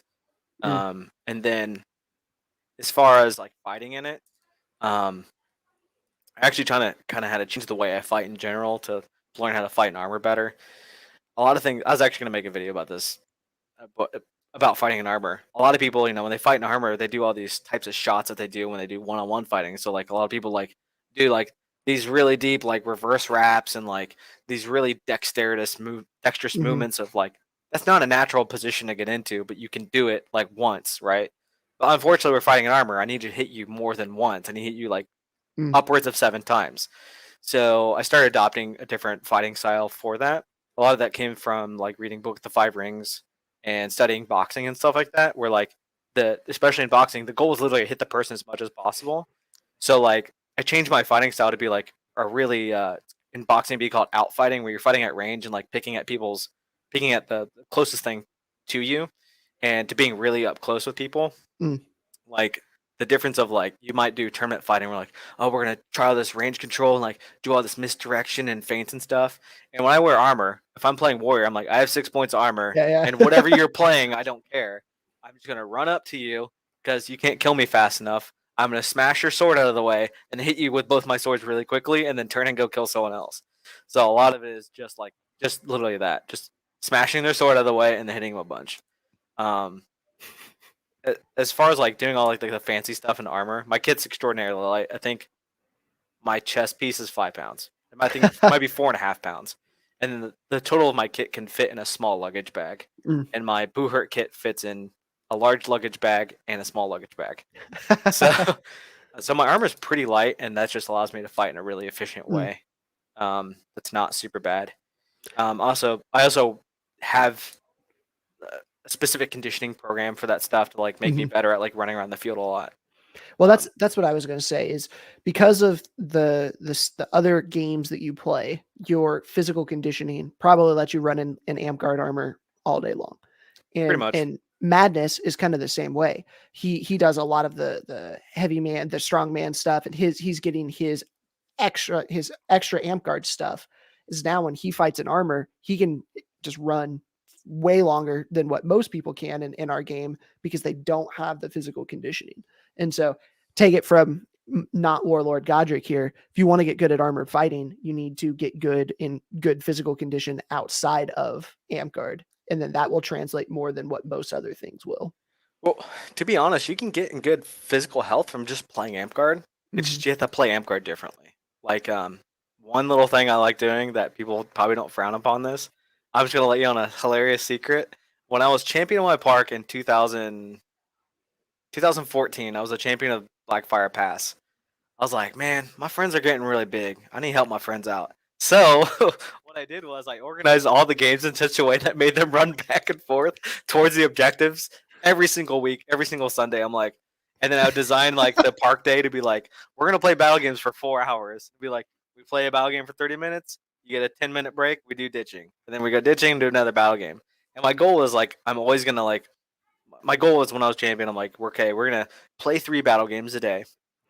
I'm gonna make the battle games in such a way that is like your death count short. I'll be like, your death count's 15 seconds. Like, oh, that's not bad at all. Except it's like 200 feet between Yeah, the yeah. one base and the two bases. So like, if the one team gets a flag and takes it all the way back to the base, now you're like, I spawned in 15 seconds. I'll say it's 15 seconds from death. or like 30 seconds from death. Well, if they walk back to their base, they're more penalized because they're just walking. But they're rewarded if they run back to base. So if they run back to base, they get in the game quicker. So instead of like making them wait at base, specifically, I think I made them count from death. So instead of making them count at their base, I'd be like, it's 30 seconds from death. So if you're like haul ass back to your base and then run all the way back across the field, you're rewarded for taking the extra effort. And then I designed the games in such a way where like I'm gonna put terrain around the field to make them run around the terrain and do different stuff. Um, I love and it. it's I just love it. stuff like that. And like as far as like trying to get in shape, a lot of people play amp cards like this is the only exercise I get all week. If that's the only exercise you get all week, that's great. Like at least you're doing Mhm. something. Yep. And I think like if you really wanted to like I want to improve my conditioning by playing amp card. That's certainly something you can do. That's something that like even they do in the fitness industry. They basically trick you into playing games to make you lose to get you in Yeah, shape. yeah, CrossFit does that. yeah. CrossFit is basically gym class for adults. Like I'll do a bunch of these activities and people do the activities and they feel great about it. Same thing for amp card. If I want to like if I was like, I went out to a park day at midnight sundown down here in Garland. I was like, I haven't played Amp in a while. I'm gonna really push my cardio because it's kind of like my off day. I'm not gonna go lift or do armor combat or anything like that. But I probably should do some cardio. So we played Ring the Bell, and we did the Ring the Bell with ditch rules. So if I ding the bell, I stay. If whoever doesn't know Ring the Bell is, each team has a bell. You run across the field, ding the bell. My favorite version of this is if you ding the bell, you stay in that side. Yeah. And every single person on your team has to ding the bell. So Hmm. every round, I just run across the field, try to kill someone and ring the bell. If I died, and we did instant respawn. So if I died, I was incentivized to run all the way back to my base and spawn again. And that's just a way I made it more Mhm. fun for me. And I'm like, I want to work on my conditioning. I'm just going to run all day. And that's just fun, I guess. That's something we've been doing more and more at our park as well because we're a smaller park. We're running 4-on-4, 5-on-5 games, and we use ditch rules frequently. Just after every we play 3 points or first to 3 points, and then losing team selects a player from the winning team, play again, and rotate the teams back and forth like that. And that has been a super fun way to get small team games to be fair, but gets people keep running and keep going. And we've been having a lot of fun with that one. I think that is actually the secret sauce in having a really healthy park because like one of the issues I don't know if it's a common topic nowadays. It used to be like all the fighters want to ditch and they don't want to come play battle games. And all the battle gamers are like, I don't want to go ditch. That's just fighting. I want to do battle Mhm. games. And you're like, well, we can do both. We can Yeah. ditch with objectives. Like it's not ditching, but you use ditch weapon rules and Yeah. stuff. Except you make it an objective based game. So now all the fighters are still doing the same fighting. You've created a particular scenario around this thing. Now the battle gamers get to scratch their battle gamer brain, like, all right, how do I win in this scenario, whatever. So they're becoming better team fighters. Well, they're becoming Mm. better battle gamers, and every person in your park is participating in the shared experience of like learning how to get better at amp guard and learning how to get better at scenarios and stuff like that. Sorry. Oh, you're good, man. So that's basically why Dagahir is so popular, Belgarth and Dagahir, is because maybe they ditch, but like every battle game they play, everyone plays together. And I Mhm. think that that's a really, really healthy thing for Amp and like something I really liked a lot. Where like I was at a point where like we're at BFP and everyone really wanted a battle game, and maybe people didn't want to ditch, whatever. Well, okay, well let's do a bunch of objective based games that are really quick that have no setup for them. You just do them, and then we play some actual class games, stuff like that. And just doing that, like what you're talking about, got our park from like being six active members to having the most active members in AmpGuard in like a year and a half, maybe a year and a half. It's Mm. something crazy. Um, and that's just a really fun way of creating engaged experiences for players. One of my favorite games that I've ever played was at a DAG event, and it was essentially where night ditching. They had the lights out, but so they had 2 buckets, and they just split the teams up 50-50 at the beginning. And whenever you died, you switched teams and went to the other team's bucket and respawned. And it was just go until and people would leave, get water. That Reeves would just, hey, go to this side, and it evens out very similar to Ditch, and you get to fight different people very similar to Ditch, but there's no downtime. Like there's no, all right, who's left, who's what. Like when you die, you walk over to the other team's bucket, spawn in, and now you're on the other team, and you just keep like it was super fun. I That's really pretty enjoyed cool. it. Yeah. So, viewers, we've got between 7 and 10. It keeps bumping up here. Go ahead if you have any questions for Sir Raven, throw them in the chat. And here in a few minutes, I'll get to those. So, go any question about any of the things we've talked about, or any questions specifically for Raven that I haven't asked. But while those are coming in, I want to ask you a little bit about your path to Warlord. Okay. What was that like? How long did it take? What was the regiment? Give me the story of how did Sir Raven become Warlord Sir Raven? Okay, so I played Amp from when I was like 13 to like 16, and then our park collapsed. Well, our principality collapsed, and I was in high school, so I stopped playing Amp for a while. And then I was like 19 or 20. I was like, and then some of my friends were like, "Hey, we're playing Amp again." I'm like, "Okay, cool. I'll try that out." I'll get back into it. And then it was the same couple of old friends, and we went to keep the first keep on the Borderlands. I'm like, "Yeah, this is still rad." And basically, from my first keep, I was like, I competed in a keep. I think I got like 8th place or something like that. And I'd taken a long time off, Mm-hmm. and I'd like beaten a bunch of guys who were like pretty much at the top of the kingdom at the time, and like I was like, oh, I could do this. I could definitely do this. Mm. And since so basically keep one and then add 5 years. I got my warlord in 5 years. Um, Looking at how to be warlord and how to get there. I talk a lot about travel. I'm like, hey, every warlord Mm. should travel, and a lot of people look at that in a negative connotation, like I shouldn't have to travel 4 hours to go to a tournament or whatever. That's actually not what I mean. What I actually mean is traveling. I just mean travel to different parks. Like if you're in the Rising Winds, you have 30 parks to go to.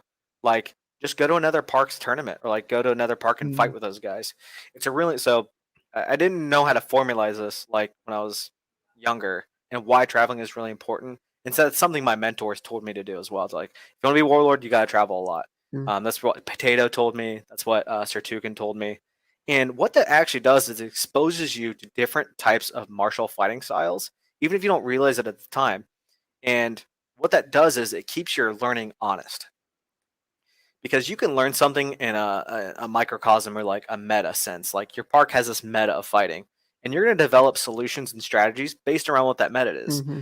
Now, if you don't travel to other parks, your data isn't not necessarily confirmed. Like what you have learned is not necessarily the Yeah. truth of what actual fighting is. So when you travel to another park, you try out all these different strategies and stuff like that to see if they actually work against those players. Depending if they're more or less successful, you start to find commonly what I consider the truth, and what martial like the truth of like rules of combat and like what concepts actually work.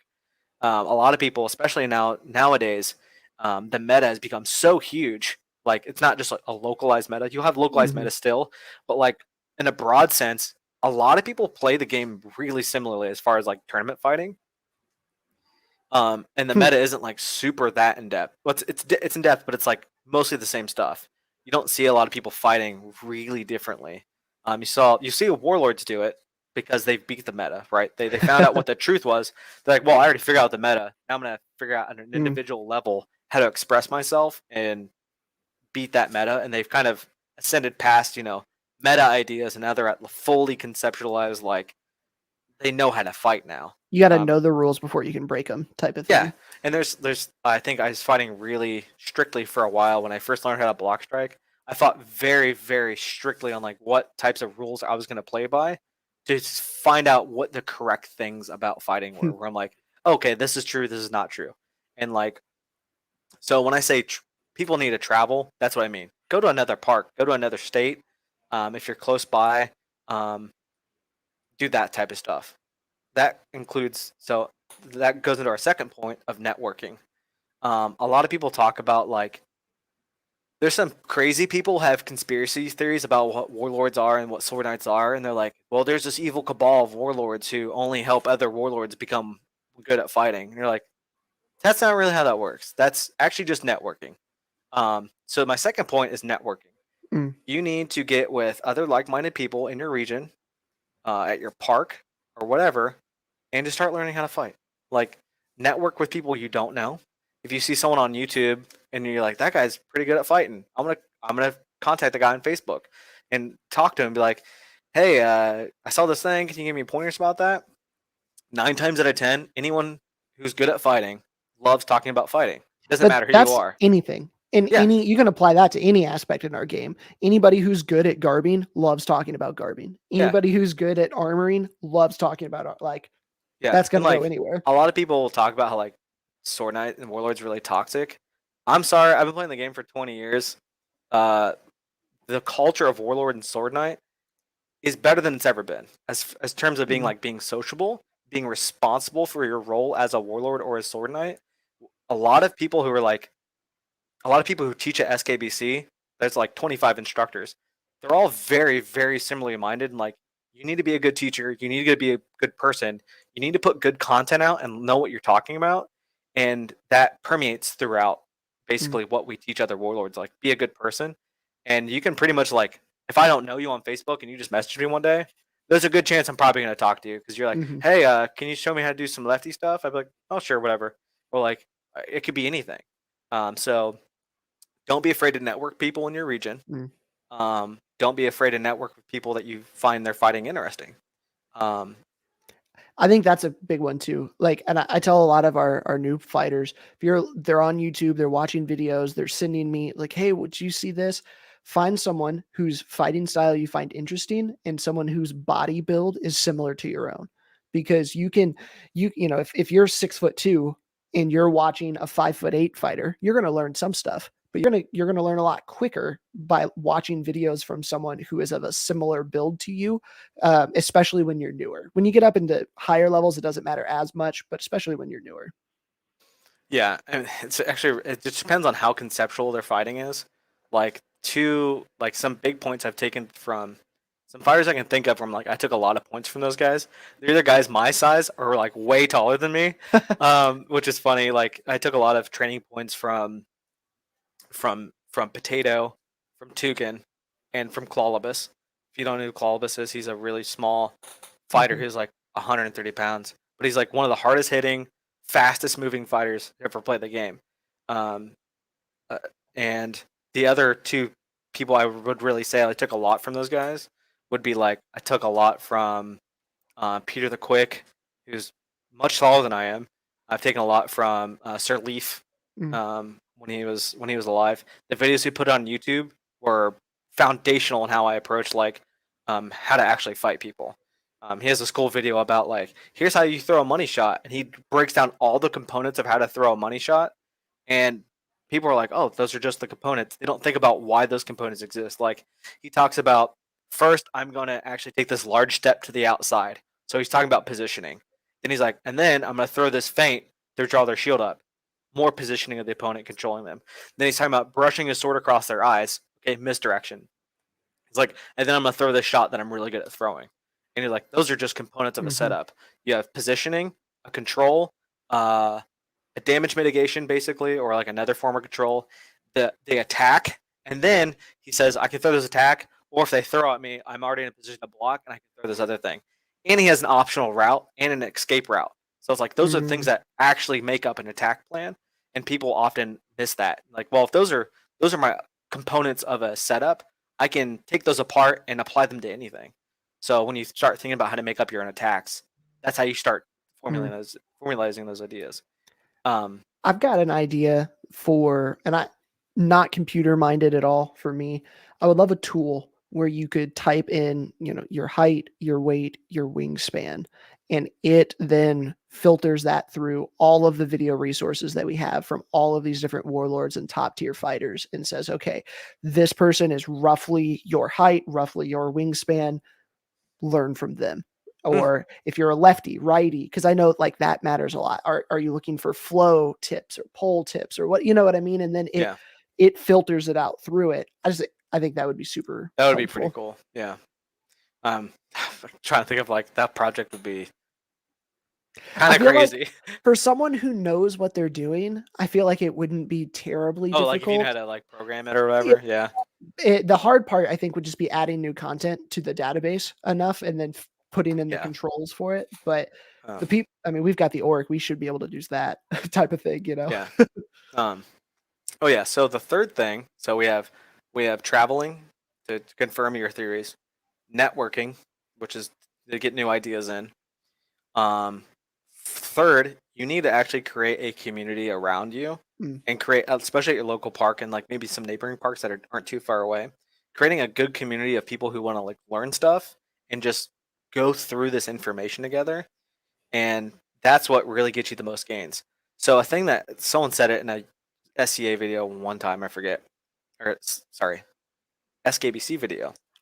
You often see warlords and sword knights come up as groups together, mm, and it's because they created a community together, they trained together, they learned similar things, and they benefited and became warlords. Um, for the longest time, people who are really like they either are a warlord now or could have been a warlord, and it was because we created a community around this. Potato, I was Potato Squire. Tisco is a warlord, was Potato Squire. Bino is now a warlord and mhm, was Potato Squire. Um, um, Ferrix was my squire at one time. Um, uh, Travis Tresser was Potato Squire at one point. Um, uh, Gemini, Greg Lavender is my good friend. We've trained together for like 15 years. Um, Blade is my brother. I say he's my brother. Um, is could have been a warlord or is going to be a warlord at some yeah. point.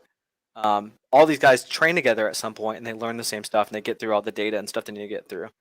And so then going to my fourth point is you got to learn the shit. Like you can't just be like, man, I spent 2 days a week or one day a week trying this stuff. I'm not any better at fighting. I'm like, so if you train 2 days a week, you'd be getting through 100% more data than you would at one day a week.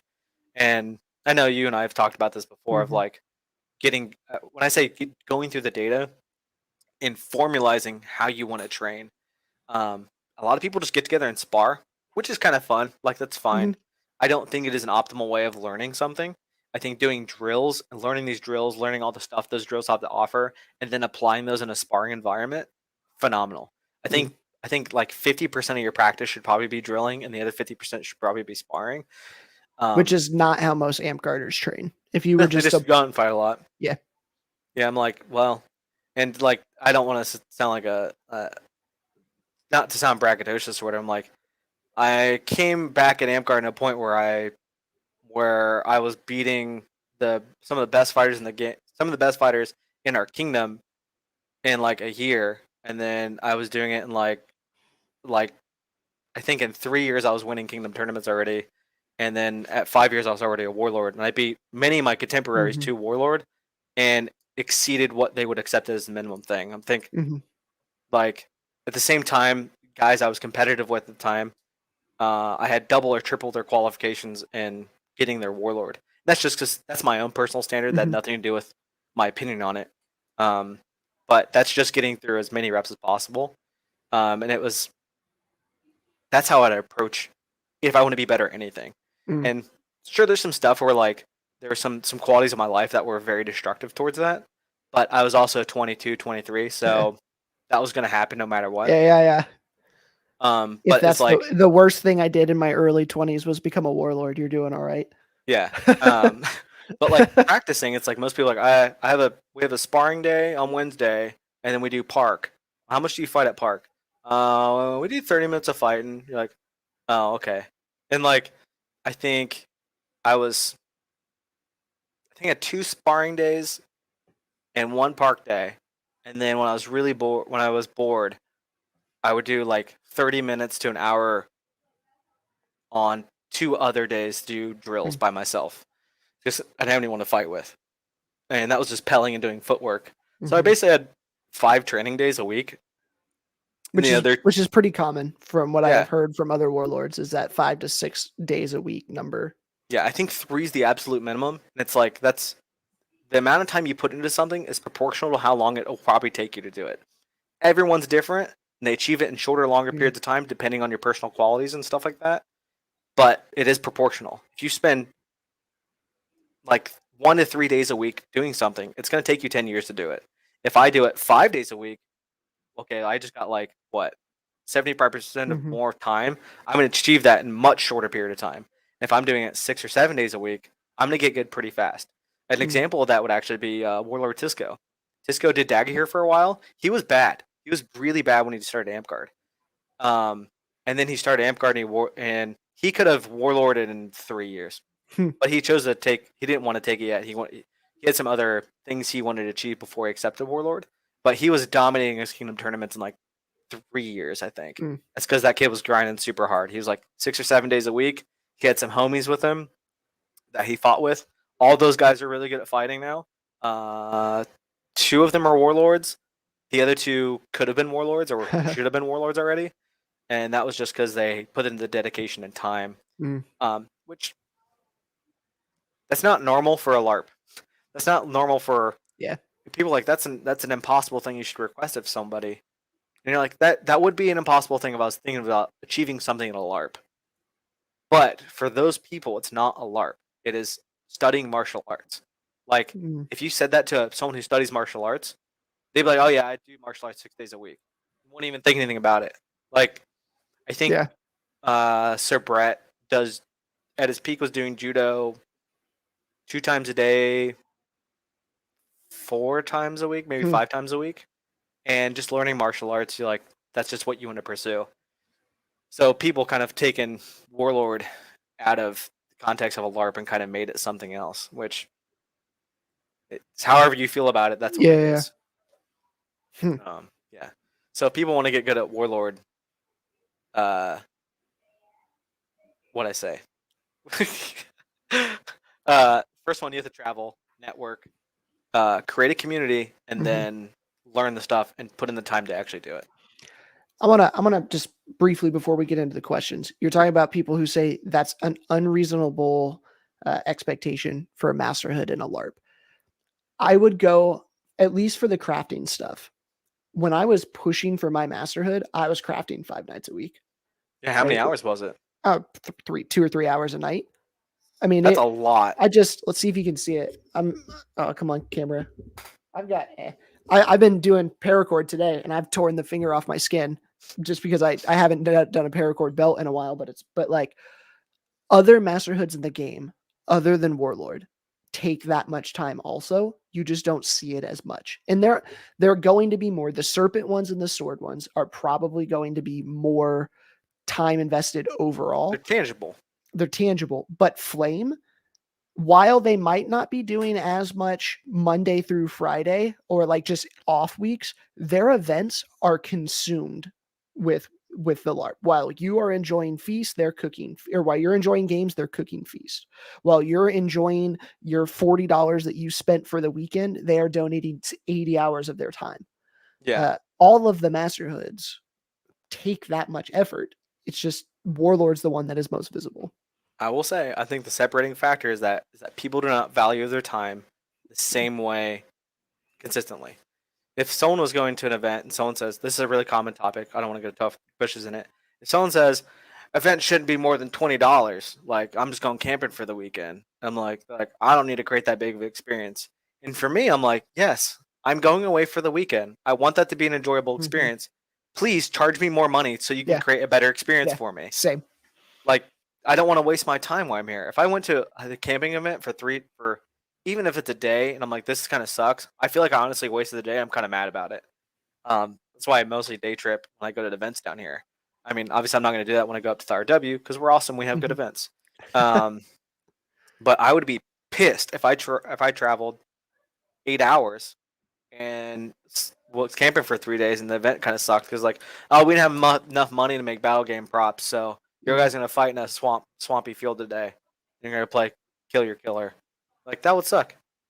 But yeah, as far as like spending your time, dude, I don't even want to imagine how much time a king in the RW spends each day addressing kingdom issues, they would blow me out of the water as far as like the amount of time they put into something. Where I'm like, Agreed.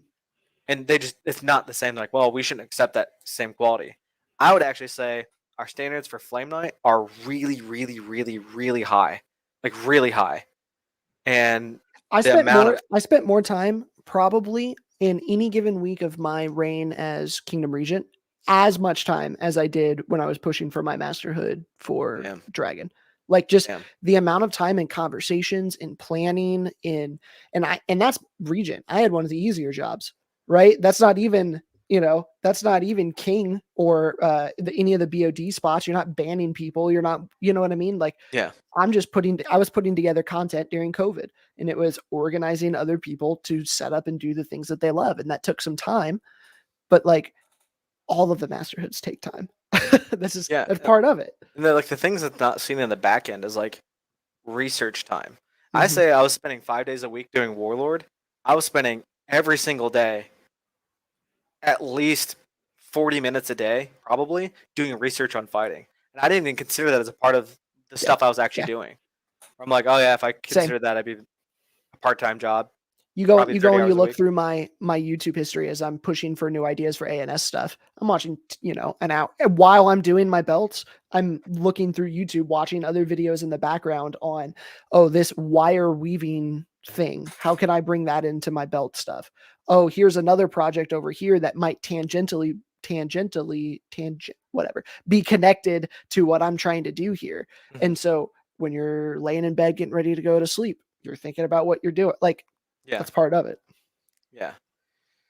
Um, like going from like Warlord to Sword Knight, like I was already doing the stuff to be a knight anyway while I was a Warlord because my knight told me to do that stuff.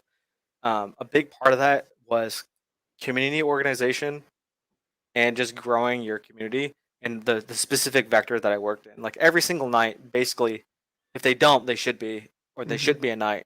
If they're not growing their community, then they shouldn't be a knight.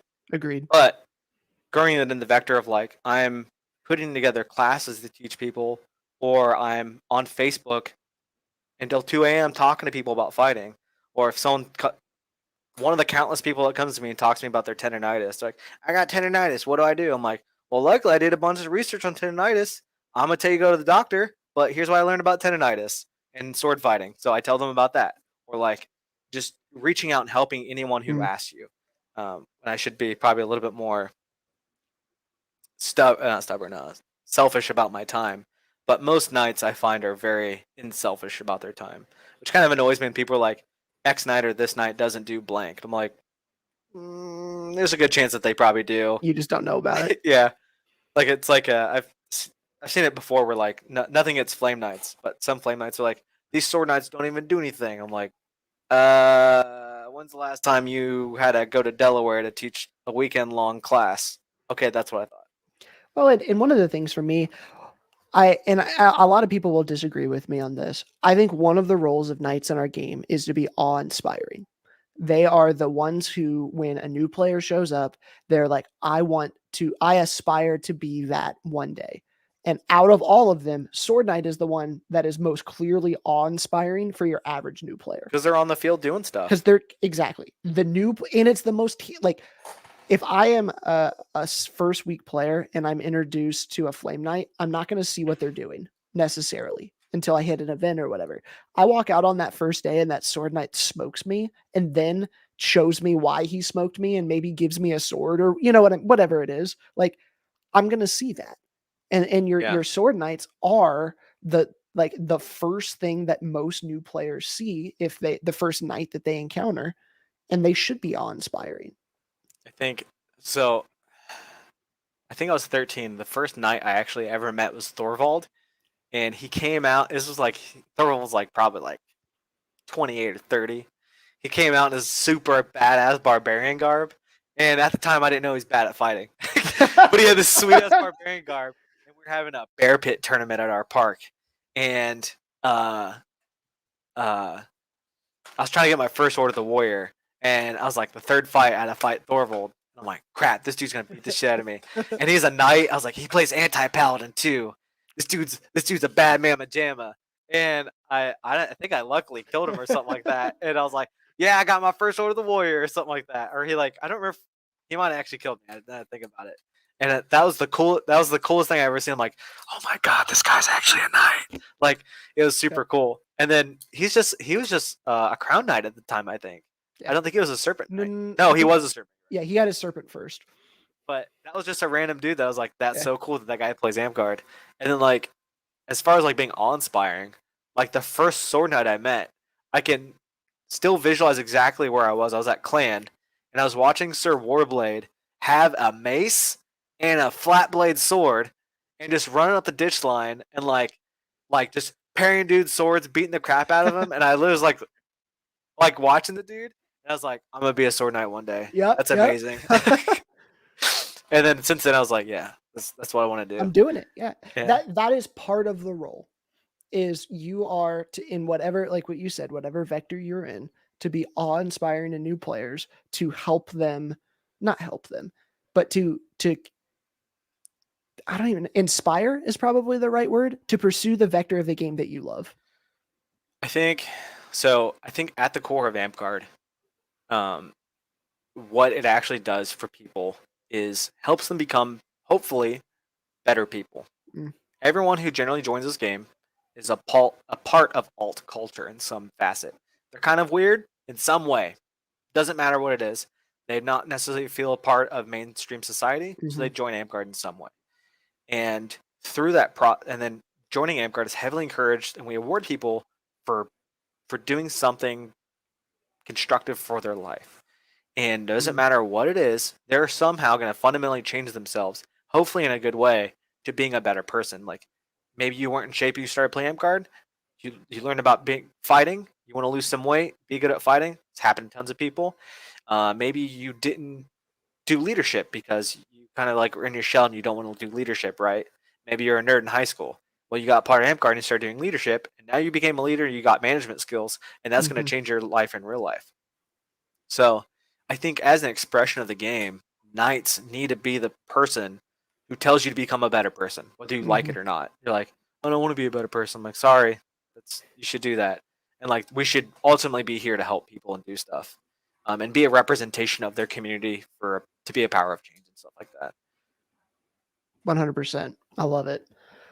So I'm going to move now to some of our questions. Let's do 3 minutes or less on each of these and see if we can get through them here. All right. So first one, favorite weapon combo to play with in Amguard and why?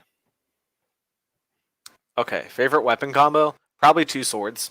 One, it's difficult to do. You have to build up a lot of attributes.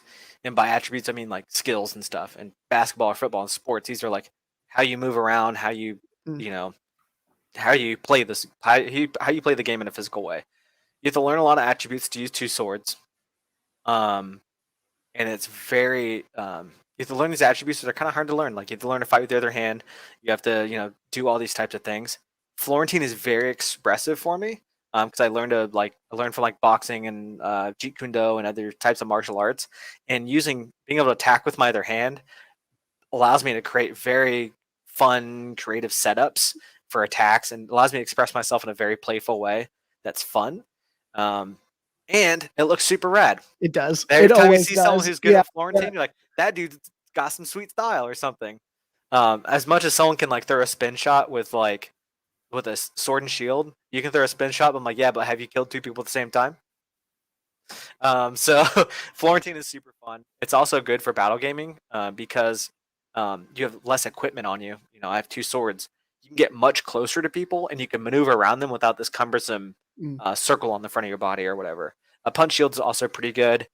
But yeah, 2 swords is really fun. And maybe a runner-up would be polearm. I really like polearm. The 2-stick is the most, like we were just talking about, the most awe-inspiring. Like when I see someone who is just fantastic, Blade. When Blade picks up 2-stick, man, I'm like, man, I want to fight 2-stick. And then I pick up 2-stick and get smoked. And it's like, come on now, it can't be that hard, Like, would it be bad if I told you he's not very good at fighting Florentine? Dude, he's not very good at it. You don't really? No, he's not. So when I Because he doesn't see use his left hand, but yeah. Yeah. Well, when I see people fight two stick in tournaments in the open category, flow versus flow is a whole nother beast. But like when I see someone walk up with flow in the open category and just smoke people, it impresses the heck out of me. And he was Yeah. one of the guys who I saw do that. Yeah. Doing two sword against anything else it's risky, but it's really, really fun and rewarding. It's Um, beautiful. Like it is yeah. just it's such a cool like I don't know. There's no other thing that we have. And I'm a sucker for off meta. And Yeah. two stick is always going to be off meta, I feel. So Yeah, there's generally a thing of like if someone has a pole arm and open weapon and you have two sword and you're like that pole arm guy's like, I'm probably gonna kill this Florentiner. And the Florentiner's like, if I kill you, you're gonna look so stupid right now. yep. Which is sometimes it happens. I mean, I don't really particularly care about fighting someone with a pole arm. Like, I do not care. Like, it's whatever. Unless they're really good with a pole arm, which has happened. But for the most part, I'll fight two sword against anybody. hmm If it wasn't two sword, it would actually be right-handed Madu or right-handed Okay. down spear. Okay. Because the Madu is meant to be used in the left hand because the spikes are on the non-shield side of the body, and sometimes I like fighting with my right hand and feeling like a normal person. I'm actually left-handed, so when I use a Madu, I feel kind of cool when I'm like, you can like throw this cross shot and their hand comes up high, then you pin their sword up and then stab them in the ribs with the Madu. Or doing stuff like that is just super fun. Have I ever told you off topic a little bit here? There was man, it was probably the event you got warlorded. I think we were ditching and you killed me 3 times with the same shot. And it was a lefty spin where you go high over your head and hit me right here. Mhm. And that has been ingrained in my memory so much that I have newbies who are left-handed who like, what can I do better? I'm like, guys, I've showed you the 2 lefty shots I know. Ooh, Dislocate your shoulder like this. yeah. And I'm like, here, he does this. I don't know how he does it, but he does this, and it hit me right here 3 times. That's amazing. I love that spin. Beautiful spin. Yeah. I'd say one thing about using off meta weapons, it actually teaches you how to fight better. Like, because you can't rely on these you can't rely on the typical concepts or short solutions to problems that you normally have with like your best combo or something. Mm. Like theoretically, all the things that you use in fighting should be applicable to every form of weapon. It doesn't matter. There's a Musashi. Yeah, Musashi says, uh, basically, it doesn't matter what weapon you use. I can kill you with anything because the principles of fighting are all the same. It just depends on like which ones are kind of better than other ones. Like they're all the same stuff. Like polearm, I really love fighting with polearm because I try not to fight like any other way than I actually would with a polearm, and it's fun for team fighting and stuff like that. I love poles on. I hate pole in tournaments, but as far as like ditching or battlefield, pole's the most fun for me. I love it. Polearm also looks pretty cool when you can like style on people. Like if you're on a ditch and like it's like 2 guys try to run up to you, one of them's got a sword and shield, one of them's got whatever, and you kill both the guys with the polearm, you're like, that's right. I really enjoy pole because the supportive nature of it. If you fight that way, there's something about my job is to open and make opportunities for my teammates that I feel like most of the other ones it's there, but it can be more present with a good pole fighter, and that's fun for me. Yeah, and that type of like you said, that type of thing allows you to support more. It builds more teamwork stuff, which you want more of that. Like we said earlier, like you want to be able to work with your team more often. That creates a better group experience for your park. Yep. Like when people are like, we don't like pole arms anymore. I'm like, at what point did we decide we didn't like pole arms anymore? It's not like most people suck with pole arm. I don't know why you have an issue with fighting pole arm. You could just use a kite shield, like you just block your leg. But most people are bad at fighting. They have a strap medium shield. Like I can't block my legs. I'm like, get better equipment or something. I don't know. Yeah. Yeah. They're like, learn to move around, whatever. But using polearm just at your park can help people fight together and like do stuff. That's a huge thing. And it's battlefield awareness because if you get caught out with a pole, like on the end of a line, yeah, they're gonna kill you. Yeah, you're done. And so you gotta pay attention more. All right, let's see. Well, does this one all show up?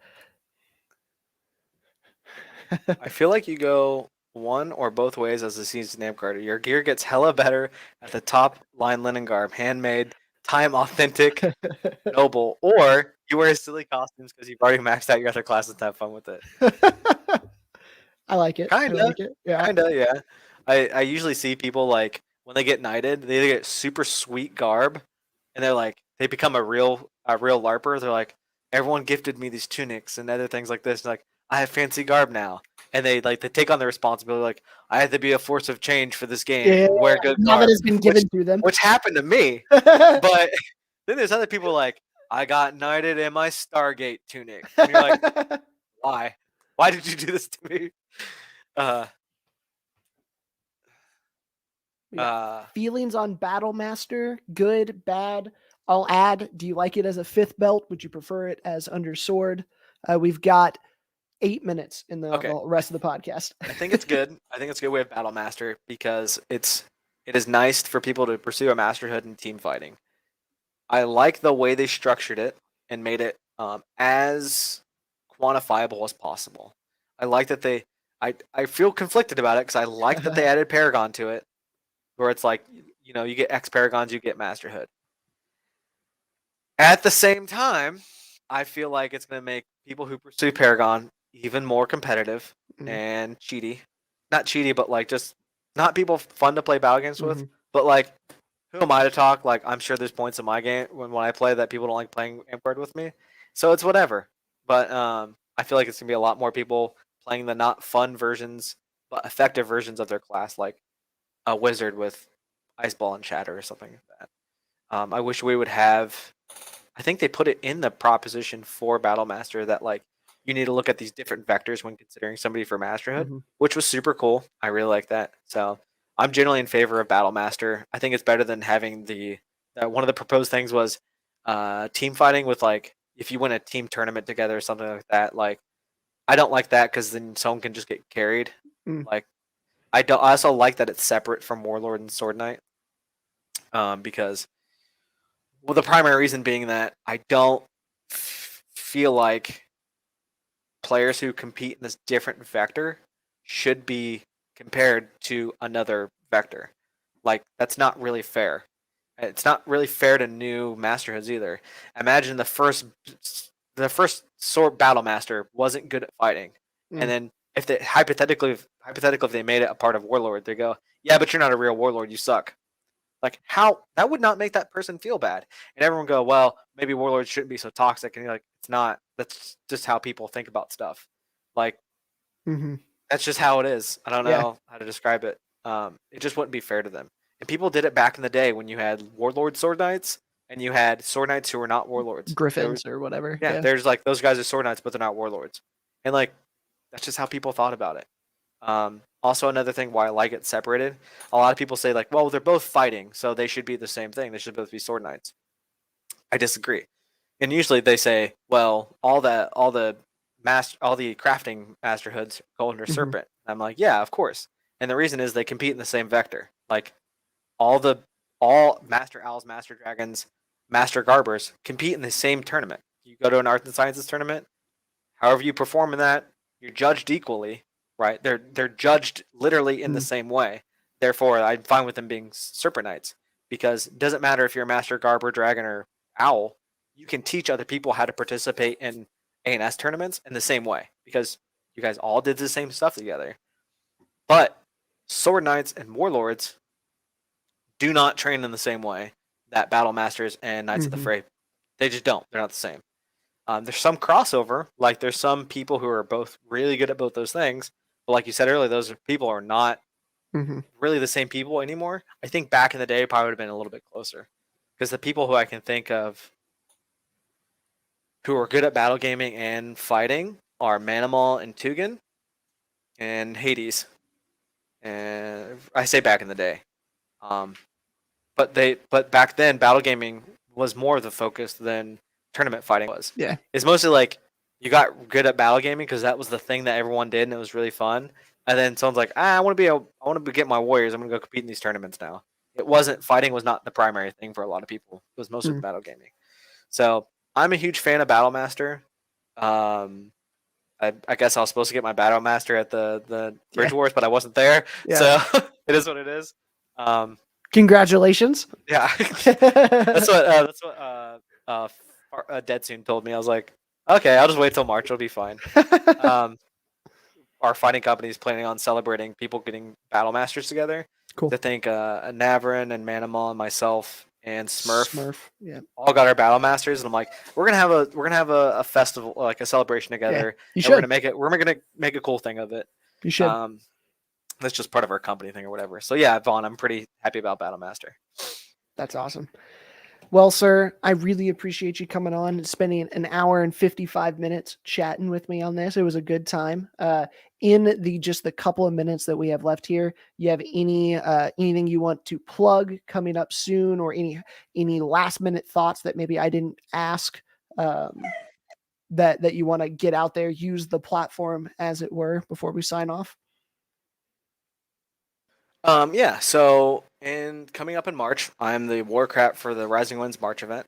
One of the big things one of the concepts that I'm trying to execute on is player engagement and player expectation. A lot of people come to events and they go, "It's just an event, I expect typical event stuff. I'm gonna go hang out with my friends." A lot of people recently have gotten in the habit of just going to events and not really they don't have a plan to do anything. Like they don't have a plan. Like I'm gonna compete in these. I'm gonna go play these games. I'm gonna do this thing. I'm gonna do that thing. They kind of just show up and they're like, it's the same humdrum stuff. So one of the things that my team is working on is setting appropriate expectations, and I want players to come to this event knowing what they want to do and knowing that they're going to have fun at the event. So there's some things to watch out for. Where like I'm going to be doing developer videos, basically where I'm going through the battle games. I'm like, hey, this is the stuff that we're doing. This is the stuff how I'm basically creating a bunch of fun ways to trick people into engaging in our content. One of the things that we're going to do that's really fun is that I got approval for this week, so I'm going to talk about it. So our team is making a book of event specific items like trinkets, talismans, relics, stuff like that. And the thing is if you make the match, so if you show up the gate and look the part, and I'll describe what look the part is, and you make the magic item that's listed in the book, you can use that the whole weekend. So an example would be like if I say look the parts, garb pants, top, bottom, and an extra piece of item. It doesn't matter what it is. If it's a gold satchel or something, that's your look the part. Now, if you made a monocle of True Sight, for instance, I don't know how you would make that. If you bought on Amazon, if you make it or you buy it, I don't care how you get it, and you bring it to the event and wear it in the battle game, you can use that or whatever. So if someone has a monocle and they have it on them, they can use it as a magic item. That's one of the ways we're creating player engagement.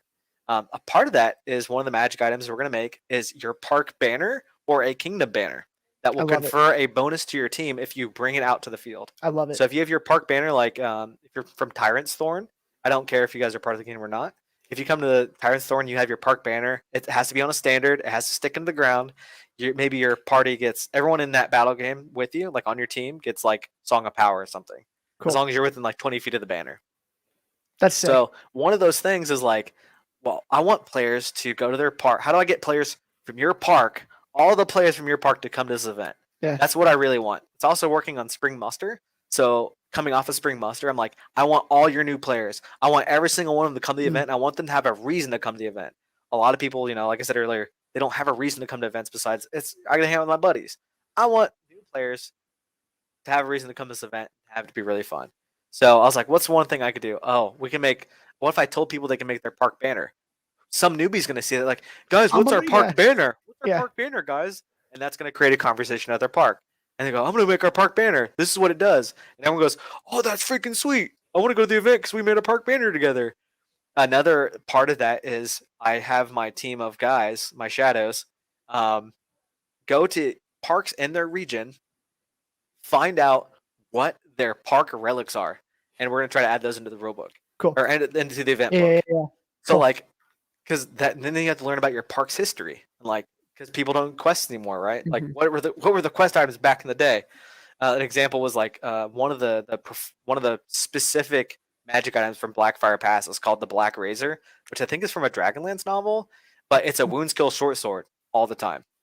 And like if someone learned about that, I'm like, all right, that's a trinket. It's a short sword, and 2 times per game you can get wound skill, or something like that. Like I want players to bring the cool essence of their park and engage in it and bring it to the kingdom event with them. Right? I want to create this engaging fabric together.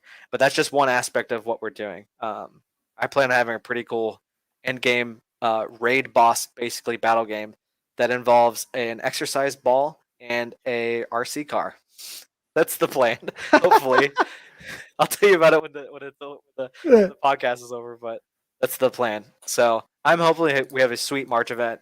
I'm Cool. part of it is trying to get my master smith basically, and I have 8 smiths right now, and I'm like, I really want to challenge myself as a smith and create, what smiths do. They make engaging experiences for people. So like, how do I make the coolest possible thing that's going to be successful, and it's not too complex to fail, to get players to come to the event and play Amtgard together. That's what I want people to do.